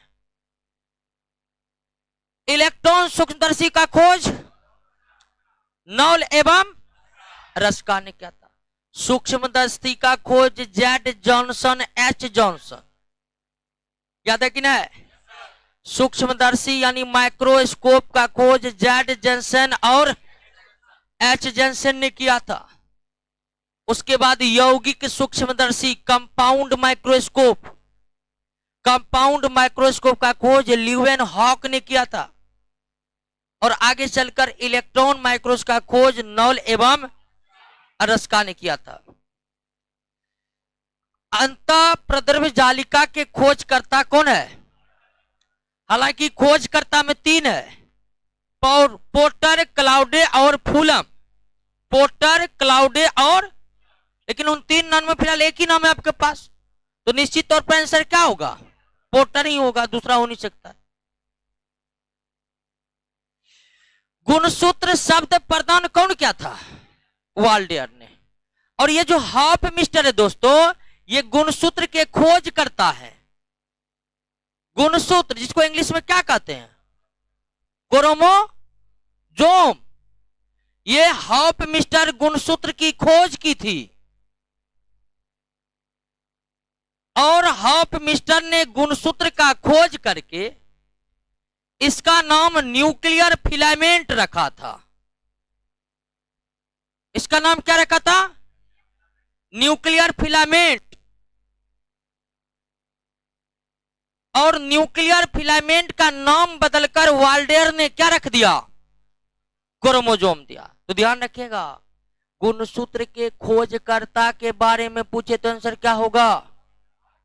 और गुणसूत्र नाम देने वाले कौन होगा? कौन होगा? वाल्डेयर। कोई दिक्कत नहीं, आगे आते हैं। क्या हुआ, कोई दिक्कत है? वैगनर के बारे में नहीं पता है दोस्तों। 82 आते हैं। कोशिका को एक निश्चित रूप प्रदान करती है। कोशिका को एक निश्चित रूप प्रदान करती है कोशिका झिल्ली। कोशिका झिल्ली होगा। हालांकि कोशिका भित्ति भी एक निश्चित रूप प्रदान करती है, लेकिन कोशिका भित्ति जो केवल किसमें होता है?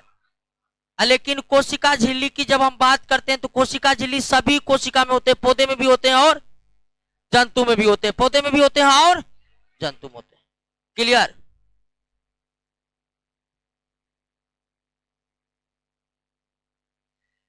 कोशिका द्रव में उपस्थित महीन शाखित झिल्लीदार और अनियमित नलिकाओं का घना जाल क्या कहलाता है दोस्तों? इतना बात अगर जरा सा भी आप याद होगा, फर्स्ट क्लास में इसको हम डिस्कस किए थे। ठीक है, अंतःप्रद्रवी जालिका। अंतःप्रद्रवी जालिका प्रोटीन निर्माण का सक्रिय स्थल राइबोसोम है। कौन सा कोशिकांग केवल पादप कोशिका में पाया जाता है? लगता है रिपीटेड क्वेश्चन है ना जी? रिपीटेड है ना? इसका मतलब है 2 बोर्ड एग्जाम में 2 बार पूछा है, इसीलिए 2 बार है।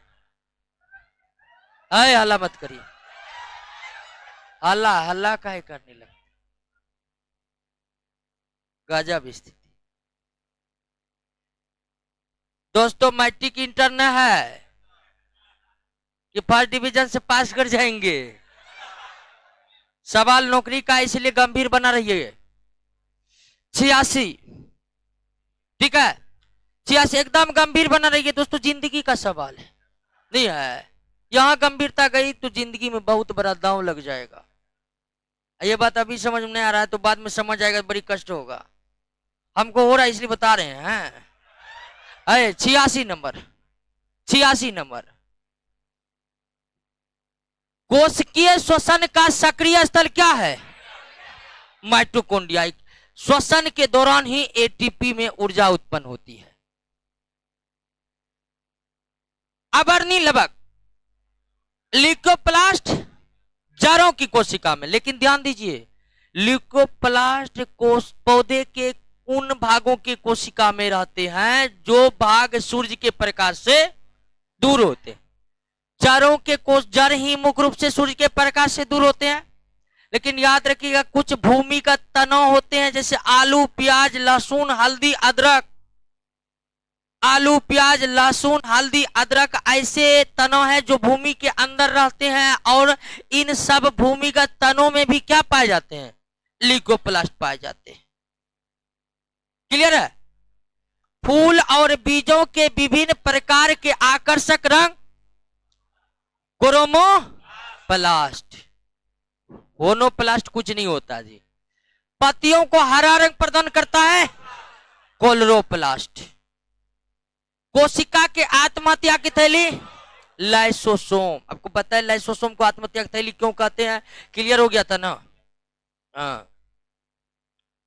अगला, लाइसोसोम में पाया जाने वाला वह एंजाइम जिनमें जीव द्रव को घुला देने या नष्ट कर देने की क्षमता होती है, क्या कहते हैं?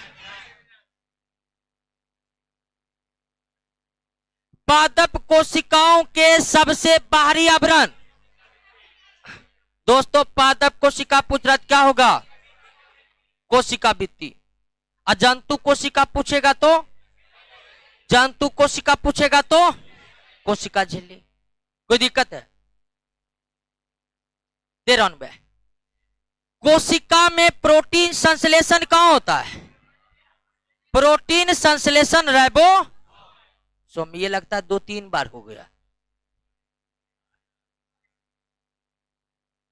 होता है कभी कभी दोस्तों, क्या क्वेश्चन का कलेक्शन करने में जो है ना 3-4 बुक से जब क्वेश्चन कलेक्शन किया जाता है तो कभी कभी छंटने में हो जाता है कि एक प्रश्न 2 बार आ गया।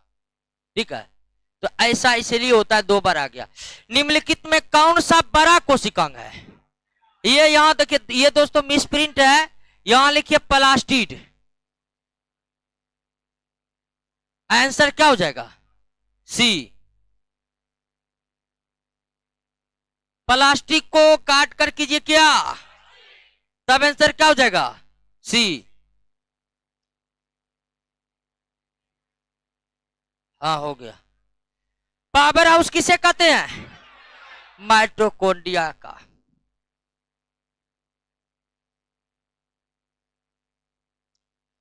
यदि माइटोकॉन्ड्रिया काम करना बंद कर दे तो श्वसन नहीं होगा। श्वसन का मतलब क्या होता है? हाँ, हम जो भोजन करते हैं वो अंततः ग्लूकोज में पच जाता है। ऊर्जा तब हमें प्राप्त होती है जब श्वसन में आने वाले ऑक्सीजन के द्वारा ग्लूकोज अर्थात भोजन का क्या किया जाता है? ऑक्सीकरण किया जाता है। तो ऑक्सीकरण ही रुक जाएगा। कोशिका में राइबोसोम की अनुपस्थिति में क्या नहीं होगा? प्रोटीन संश्लेषण नहीं होगा, क्योंकि प्रोटीन संश्लेषण का कार्य मुख्य रूप से राइबोसोम पर ही निर्भर है। कौन सी रचना जंतु कोशिका को वनस्पति कोशिका में विभेदित करती है? सेंट्रियोल। एक लो को काट दीजिए। सेंट्रियोल। सेंट्रोमियर दोस्तों गुणसूत्र में पाए जाने वाली एक संरचना है सेंट्रोमियर। तो ध्यान रखिए, मिस्टेक से सेंट्रोमियर ने मार दीजिएगा। सेंट्रोमियर दोनों की कोशिका में रहता है। सेंट्रोमियर क्रोमोसोम का पार्ट है। क्रोमोसोम के कौन सा पार्ट है? तो दोस्तों जेनेटिक्स वाले चैप्टर में हम क्रोमोसोम को बहुत डिटेल में पढ़ेंगे, टेंशन नहीं लीजिए। एक लोग को काट दिए, और ये क्वेश्चन हम इससे पहले भी देख चुके, याद है आपको? सेल नाम किस जैव वैज्ञानिक ने? रॉबर्ट हुक ने दिया था। किसने दिया था? रॉबर्ट हुक ने दिया था। ठीक है, और खोजा भी इन्होंने ही था। और ये बताए थे सेल एक लैटिन वर्ड है, क्या है? जिसका अर्थ होता है छोटा। आइए आगे। न्यूक्लियस की खोज सर्वप्रथम किसने की? न्यूक्लियस की खोज रॉबर्ट ब्राउन ने की थी। रॉबर्ट ब्राउन ने की थी। डीएनए डबल हेलिक्स प्रारूप वाटसन और क्रिक ने। अब ध्यान दीजिए, डीएनए के बारे में भी हम नहीं पढ़े हैं इस चैप्टर में। ठीक है, तो आप टेंशन नहीं लीजिए कि नहीं पढ़े, छूट गया, छूटा नहीं है। गुणसूत्र से रिलेटेड जितना भी चीज है, ठीक है, गुणसूत्र से रिलेटेड जितना भी चीज है, चाहे वो जीन हो, चाहे वो डीएनए हो, चाहे वो क्रोमोसोम, सब जीनेटिक्स वाले चैप्टर में पढ़ेंगे। जीव द्रव जीवन का भौतिक आधार है, यानी जीव द्रव के बिना आप किसी भी सजीव के जीवन की कल्पना नहीं कर सकते हैं। यह कथन किसका है? हक्सले का। किसका है? जीव द्रव शब्द का प्रयोग सर्वप्रथम खोजकर्ता भी कौन है? पुरकंजे। माइटोकॉन्ड्रिया किसमें अनुपस्थित? हाँ, माइटोकॉन्ड्रिया प्रोकैरियोटिक में नहीं रहते। अब प्रोकैरियोटिक कोशिका किसमें है? जीवाणु में, इसमें नहीं होते। माइटोकॉन्ड्रिया के भीतरी वलन को क्या कहते हैं? भीतरी वलन को, हाँ, वलन को क्रिस्टी कहते हैं, गुहा को मैट्रिक्स कहते हैं। गुहा को क्या कहते हैं? वलन को क्रिस्टी। कोशिका भित्ति क्या होती है? पारगम होती है। पारगम मतलब सभी पदार्थ अंदर बाहर आ जा सके, तब ऐसी आकृति को क्या कहते हैं? पारगम कहते हैं। जब कुछ ही पदार्थ अंदर बाहर आ जा सके तब उसे क्या कहते हैं? अर्ध पारगम को ही क्या कहते हैं? चयनात्मक। दोनों एक दूसरे के पर्यायवाची है। लाइसोसोम का कार्य क्या है? अंतःकोशिकीय पाचन। लाइसोसोम का कार्य क्या है? पाचन। कौन सा अंगक प्रायः जंतु कोशिका में उपस्थित नहीं होता है? कौन? लवक। प्लास्टिड, ये प्लास्टिड केवल पौधे की कोशिका में। प्रोग्राम सेल डेथ, इसको थोड़ा समझिए।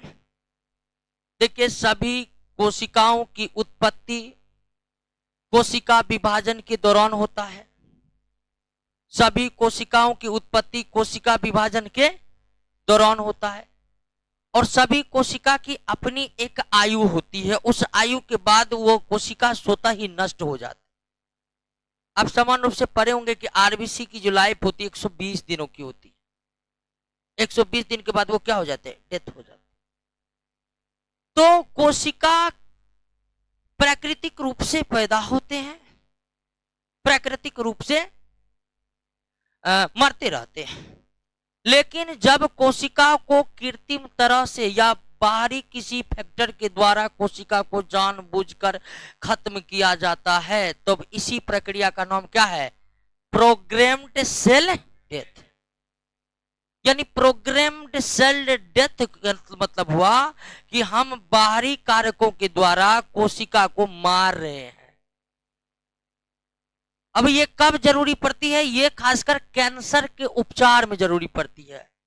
कैंसर जैसे रोगों में कुछ ऐसे कोशिकाएं हमारे शरीर में पैदा होने लगते हैं जो हमारे शरीर के लिए उपयोगी ही नहीं होते हैं, वो हानिकारक होते हैं।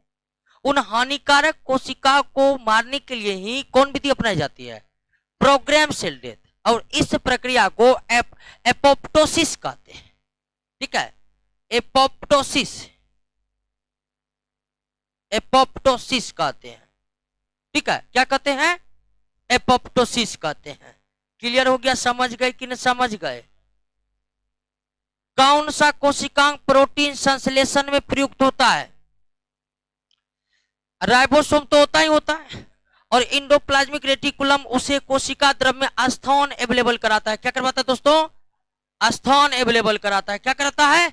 स्थान अवेलेबल कराता है, इंडोप्लाज्मिक रेटिकुलम और राइबोसोम। निम्नलिखित में कौन सा कोशिकांग डीएनए रखता है? तो माइटोकॉन्ड्रिया और लवक। माइटोकॉन्ड्रिया और लवक, ये दोनों कोशिकाएं माइटोकॉन्ड्रिया रखता है। कोशिकांग, सॉरी, गोल्जी का प्रमुख कार्य है सेक्रेशन करना, स्राव। और किसका सेक्रेशन करना? हर पदार्थ का जिसकी कमी कोशिका द्रव्य में हो गया, उन सभी पदार्थों का वो सेक्रेशन करते हैं। अगला प्रश्न है, किसकी उपस्थिति के कारण पादप कोशिका और पशु कोशिका में अंतर किया जा सकता है? यहां भी दोस्तों कोशिका भित्ति भी होगा और क्लोरोप्लास्ट भी होगा।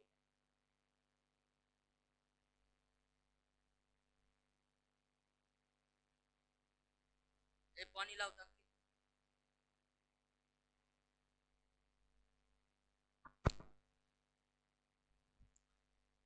आइए दोस्तों, तो यहां भी आंसर क्या होगा?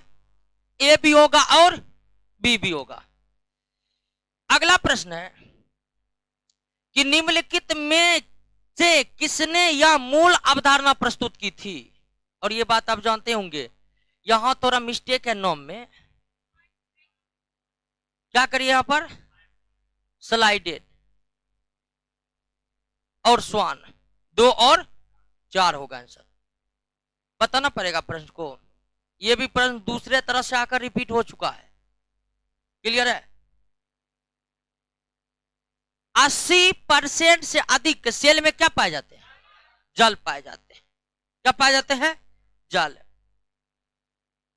परासरण की परिभाषा है, परासरण की परिभाषा है एक अर्ध पारगम कला से, अर्ध पारगम कला से कम से अधिक सांद्रता की ओर विलायक का प्रवाह। विलायक अधिक सांद्रता से, 1 मिनट सही देख लो। परासरण क्या होता है? अर्ध पारगम कला से कम से, ठीक है ठीक है, यही सी होगा। कम से तो अधिक, ठीक है। जिधर सांद्रता कम है उधर गाढ़ापन कम है, और जिधर गाढ़ापन कम है उधर जल अधिक है, और जिधर अधिक सांद्रता है अधिक गाढ़ा है, अधिक गाढ़ा है तो पानी। तो परासरण में तो यही होता है, पानी अपने अधिक वाले क्षेत्र से अपने कम वाले क्षेत्र, पानी कम उधर है जिधर सांद्रता, अब पानी अधिक उधर है जिधर सांद्रता कम है। बात को समझे कि नहीं? तो इसका आंसर क्या होगा? सी होगा। चलिए, अधिक नमक वाले विलयन में, अगर अधिक लवण वाले विलयन है तो विलयन की सांद्रता क्या होगी? अधिक होगी। विलयन की सांद्रता क्या होगी? अधिक होगी। होगी किन दोस्तों? अगर सांद्रता अधिक है, अगर सांद्रता अधिक है तो विलयन अधिक सांद्र होगा, और अगर विलयन अधिक सांद्र हुआ तो वो सॉल्यूशन क्या होगा? हाइपर टोनिक होगा। अति पराशरी होगा कि नहीं? बताए थे न जी, अति पराशरी। इसमें कोशिका को रखने पर, एक अधिक लवण वाले विलयन में कोशिका को रखने पर कोशिका सिकुड़ जाते हैं। सिकुड़ जाएगा तो सीधे आंसर क्या होगा? पानी बाहर निकलेगा तभी सिकुड़ेगा। अब पानी बाहर निकलेगा तो बाह्य परासरण, एक्सोस्मोसिस। तो इसका आंसर तो सीधा है, उतना समझने की जरूरत नहीं है दोस्तों। यदि एक कोशिका आकार में न्यूनीकृत होती है, ये सेम इससे पहले वाले प्रश्न को दूसरा तरीके से पूछा है। सिकुड़ने का मतलब ही आकार न्यूनीकृत यानी कम होना, यानी विलयन कैसा है? हाइपरटोनिक है। हाइपरटोनिक है कि नहीं है? एक कोशिका आयतन में बढ़ती है किस विलयन में? अल्प पराशरी में, हाइपोटोनिक में। ठीक है, किस में बढ़ती है? पिछले क्लास में इस पर चर्चा किए थे, तीनों विलयन पर। बीज फूलते हैं किसके कारण? अंतः शोषण के कारण। किसके कारण? अंतः शोषण का मतलब होता है ठोस पदार्थ के द्वारा जलीय लिक्विड पदार्थ को अवशोषित करना। क्या कहलाता है? अंतः शोषण में ठोस पदार्थ द्रव पदार्थ को क्या कर लेते हैं? अवशोषित कर लेते हैं। ध्यान रखिए, विसरण परासरण में विलयन के बीच हो रहा था। किसके बीच? विलयन के बीच। लेकिन अंतः शोषण ठोस और द्रव के बीच होता है। जब ठोस पदार्थ द्रव को ग्रहण करने लगे तो उसे क्या कहते हैं? अंतः शोषण। अब बीज ठोस होता है, पानी द्रव होता है, बीज पानी को अवशोषित किया तो ये किसे क्या कहेंगे? इसको अंतः शोषण। लकड़ी के बने दरवाजे भी वर्षा ऋतु में भीगता किसके कारण? अंतः शोषण। लकड़ी ठोस, उर्वरकों की अतिरिक्त मात्रा में प्रयोग करने से पौधे की मृत्यु हो जाती। क्यों? अगर हम खेत में अधिक उर्वरक डाल दे तो बाहर सांद्रता क्या हो जाएगी? अधिक हो जाएगी। जो पौधा हम लगाए हैं उस पौधों की सांद्रता क्या हो जाएगी? कम हो जाएगी। सांद्रता कम यानी पानी ज्यादा, सांद्रता अधिक यानी पानी कम। तो इससे क्या होगा कि पौधे यानी फसल के कोशिका का जल बाहर निकल कर आ जाएगा, फसल की कोशिका सिकुड़ कर छोटा हो जाएगा, मर जाएगा। जब फसल ही का कोशिका ही मर गया तो फसल जिंदा रहेगा? नया नया किसानी में ऐसा ही होता है दोस्तों। चाचा मारा है 2 किलो तो हम मार देते हैं 2.5 किलो। अब पता चला 2.5 किलो में खेत की सांद्रता क्या हो गया, अधिक, अब फसल गया सूख, तब जाता है हो चचा क्या हो गया। अरे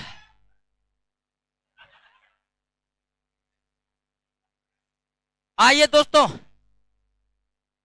कभी कभी होता है नया नया किसान बनता है तो देखता है ये खाद मार रहा है तो हम इससे ज्यादा मार देते हैं, इससे ज्यादा उपजा लेंगे, और उसी में जो है एकदम खेल हो जाता है। केंद्रक के विभाजन को क्या कहते हैं, कैरियोकिनेसिस। माइटोसिस सेल डिवीजन के बारे में पढ़े थे। माइटोसिस सेल डिवीजन 2 पार्ट में बटा था, कैरियोकिनेसिस और कैरियोकिनेसिस में क्या हुआ था, केंद्रक का विभाजन है साइटोकिनेसिस में, केंद्र कोशिका द्रव, साइटोकिनेसिस में कोशिका द्रव का विभाजन हुआ था। शरीर में वृद्धि एवं मरम्मत के लिए कौन सा, समसूत्री यानी माइटोसिस, क्योंकि कायिक कोशिका विभाजन में इसी तरह का कोशिका विभाजन होता है। क्लियर है दोस्तों। वर्टिब्रेट में, टेस्टिस में स्पर्म दोस्तों जनन कोशिका, और जनन कोशिका में केवल क्या होता है, मियोसिस। स्पर्म सेल या ओवा सेल कोई भी पूछे, इसमें केवल क्या होगा, मियोसिस ही होगा। माइटोसिस में सबसे ज्यादा समय में पूर्ण होने वाला प्रोफेज, प्रोफेज सबसे 4 टर्म में हुआ था जी, प्रोफेज, मेटाफेज, एनाफेज, टेलोफेज।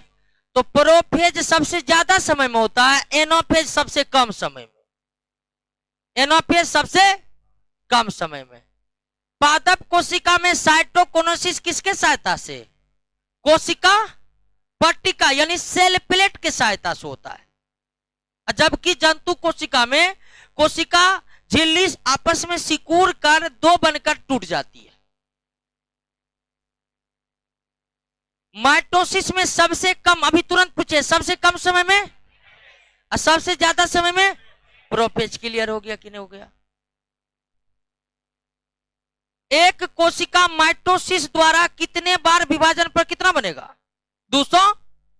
अब जानते हैं कि माइटोसिस में जब कोशिका विभाजित होती है तो एक कोशिका से 2 बनती है, मियोसिस में एक कोशिका से 4। मियोसिस सेल डिवीजन में जब एक कोशिका विभाजित होती है तो एक कोशिका में 4 नए कोशिकाएं बनते हैं। अब माइटोसिस सेल डिवीजन समसूत्री कोशिका विभाजन में जब एक कोशिका विभाजित होती है तो एक कोशिका से 2 कोशिका बनते हैं।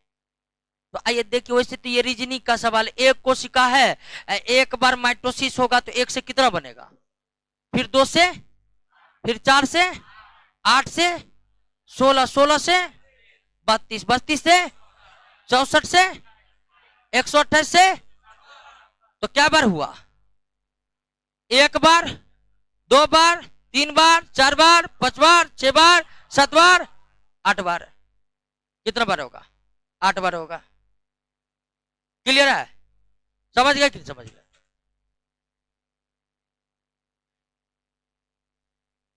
क्रॉसिंग ओवर अर्धसूत्री कोशिका विभाजन में होता है, किसमें, हाँ, क्रॉसिंग ओवर वो परिघटना है जिसमें स्पर्म और ओवा सेल आपस में मिल करके गुणसूत्र जो अलग अलग 23 होते हैं उसको मिल करके जोड़ा बना लेते हैं। क्रॉसिंग ओवर हिंदी में पारगति कहते हैं, ये पैकाइटिन अवस्था में होता है। प्रोफेज अवस्था कई भागों में बटा था, याद है कि नहीं आता है। सबसे पहले हुआ था लिप्लोटीन, जाइगोटीन, पैकाइटिन, डिप्लोटीन और अंतिम में क्या क्या, डायकेनेसिस। तो पैकाइटिन अवस्था में अर्धसूत्री कोशिका विभाजन के पैकाइटिन अवस्था में क्रॉसिंग ओवर की घटना होती है। 200 शुक्राणु बनने के लिए कितनी बार मियोसिस होगा, 200 शुक्राणु बनने के लिए कितनी बार मियोसिस द्वारा कोशिका विभाजन होगा। यहां पर क्वेश्चन पूछना चाहिए क्या कि कितने कोशिका का कोशिका विभाजन होगा, तो कितने कोशिका का कितना, 50, 50 गुना 4 कितना हो जाएगा। तो इस प्रश्न को थोड़ा सही करिए, 200 शुक्राणु बनने के लिए कितनी कोशिका में मियोसिस द्वारा कोशिका विभाजन होना जरूरी है, कितनी कोशिका में मियोसिस द्वारा कोशिका विभाजन होगा, कितनी कोशिका में, कोशिका बनने के लिए कितनी कोशिका में, यहां पर लिखिए कितनी कोशिका में, तब इसका आंसर क्या हो जाएगा 50। और आप जानते हैं मियोसिस में एक कोशिका विभाजित होकर कितना बनता है 4 बनता है, माइटोसिस में एक कोशिका 2 बनता है, एमाइटोसिस में एक कोशिका 2 भी बनता है, एक कोशिका 2 से अधिक भी बनता है, 4 5 कुछ हजार भी बन सकता है। टेलोफेज का विपरीत है प्रोफेज, प्रोफेज प्रथम अवस्था है जबकि टेलोफेज अंतिम अवस्था है। माइटोसिस में सेंट्रोमियर किस अवस्था में विभाजित होता है, एनाफेज अवस्था में। सेंट्रोमियर जो कोशिका विभाजन करवाता है, और यह सेंट्रोमियर गुणसूत्र में पाया जाता है, किसमें, तो गुणसूत्र का ये हिस्सा है सेंट्रोमियर, ये माइटोसिस के एनाफेज अवस्था में विभाजित होता है। समसूत्री कोशिका विभाजन में एक बार विभाजित होती है एवं क्रोमोसोम भी एक बार विभाजित होती है, बिल्कुल सही है। समसूत्री कोशिका विभाजन एक के बार विभाजित होता है, हालांकि उसका प्रोसेस 2 है, उसका प्रोसेस कितना है 2 है, क्लियर है, कैरियोकिनेसिस और साइटोकिनेसिस। अर्धसूत्री, यहां अर्धसूत्री होगा, अर्धसूत्री विभाजन में कोशिका 2 बार विभाजित होती है एवं क्रोमोसोम भी 2 बार, बिल्कुल 2 बार विभाजित होकर एक कोशिका 4 बना लेती है। दोनों कथन क्या है, सही है। निम्नलिखित किस कोशिकीय संरचना कोश फाउंटना ने की थी, फाउंटना केंद्रक के भीतर पाए जाने वाले केंद्रिका, इसको न्यूक्लियोलस कहते हैं। इसे क्या कहते हैं दोस्तों, न्यूक्लियोलस।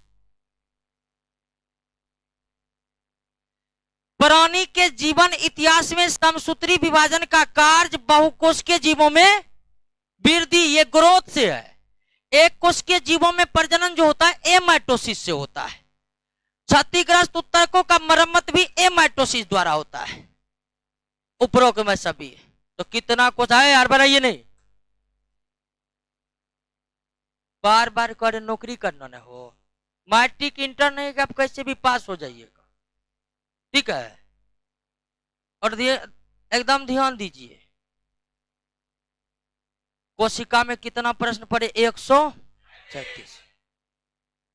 अब आप फ्री हो जाइए, जब भी रिवीजन करने का होगा ना कि कोशिका नहीं पढ़े हैं, 137 का क्वेश्चन देख लेना एक बार। और दोस्तों इसको याद नहीं करना है, इसको ऐसे याद करना कि इसका उत्तर होंठ पर आ जाए, क्योंकि याद करके है अल्लाह करते जी, समझिए ना बात को, समझिए,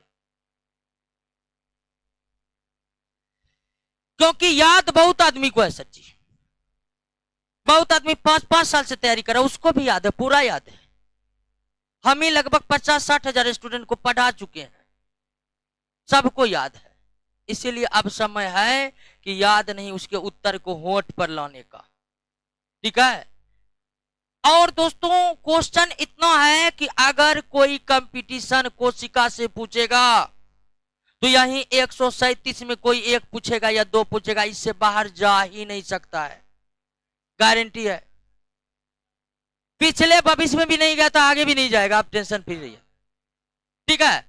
और दोस्तों अब आप पहले रिवीजन जो करिएगा, पहले क्वेश्चन को देखिएगा, क्वेश्चन में फंसने के बाद ही उससे रिलेटेड थ्योरी पर जाइएगा।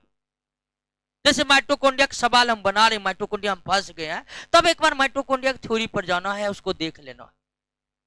क्योंकि प्रश्नों में यह ध्यान रखा गया है कि एक भी कॉन्सेप्ट से रिलेटेड प्रश्न ना छूटे।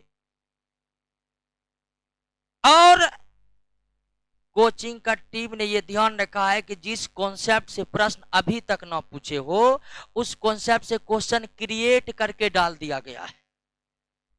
सारा खेल ही दोस्तों खत्म है, कुछ पढ़ने का जरूरी नहीं है।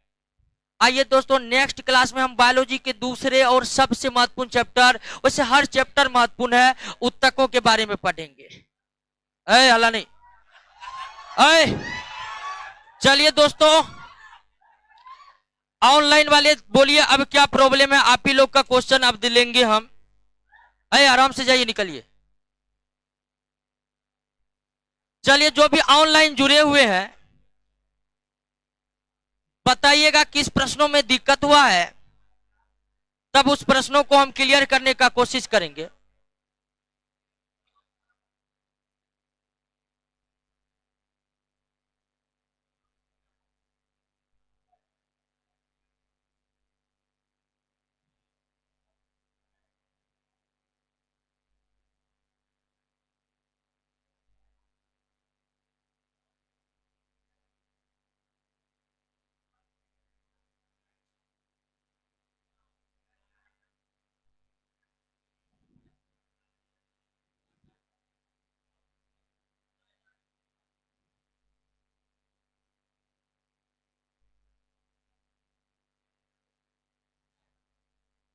चलिए, राहुल कुमार, नो प्रॉब्लम है। 122 नंबर, 122 नंबर निकालिए तो 122।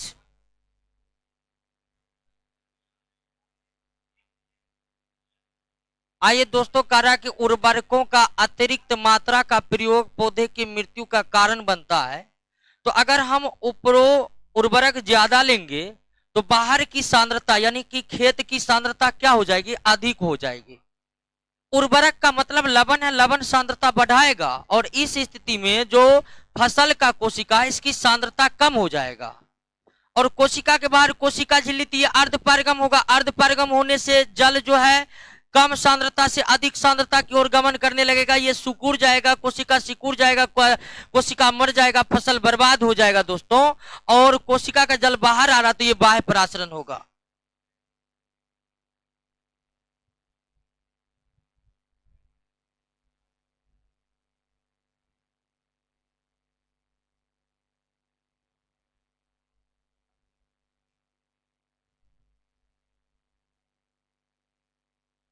118 निकालिए तो 118।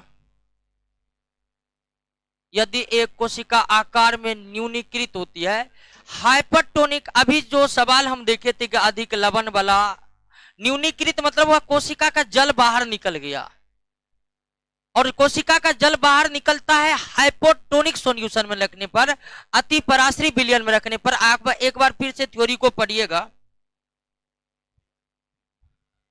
133, 119 निकालिए तो 119।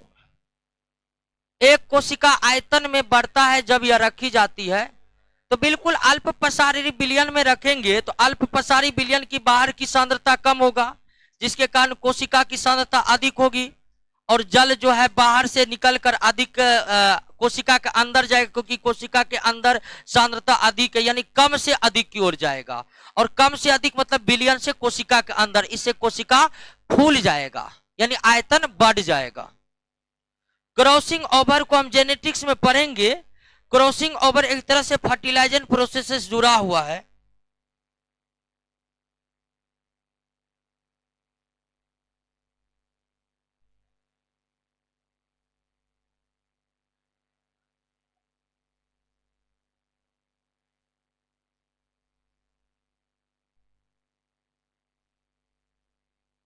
पंचानवे नंबर पर आइए तो 190, 95 पाइए।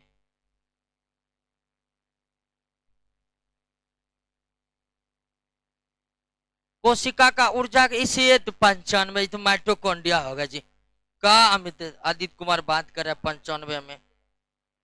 क्रॉसिंग ओवर बताएंगे, जेनेटिक्स वाले चैप्टर में बताएंगे। या आप समझिए कि जब ओवा बनता है तो इसमें 23 क्रोमोजोम होता है। एस्पर में भी क्या होता है, 23 क्रोमोजोम होता है। ये दोनों जब मिलता है ना तो क्रोमोजोम को 23 मिलकर 23 जोड़ा बना लेता है। गुणसूत्र जिस अवस्था में अलग अलग जो रहते हैं जनन कोशिका में, वो एक जो होता है, ये जो आदान प्रदान होता है, यही घटना क्रॉसिंग ओवर कहलाता है।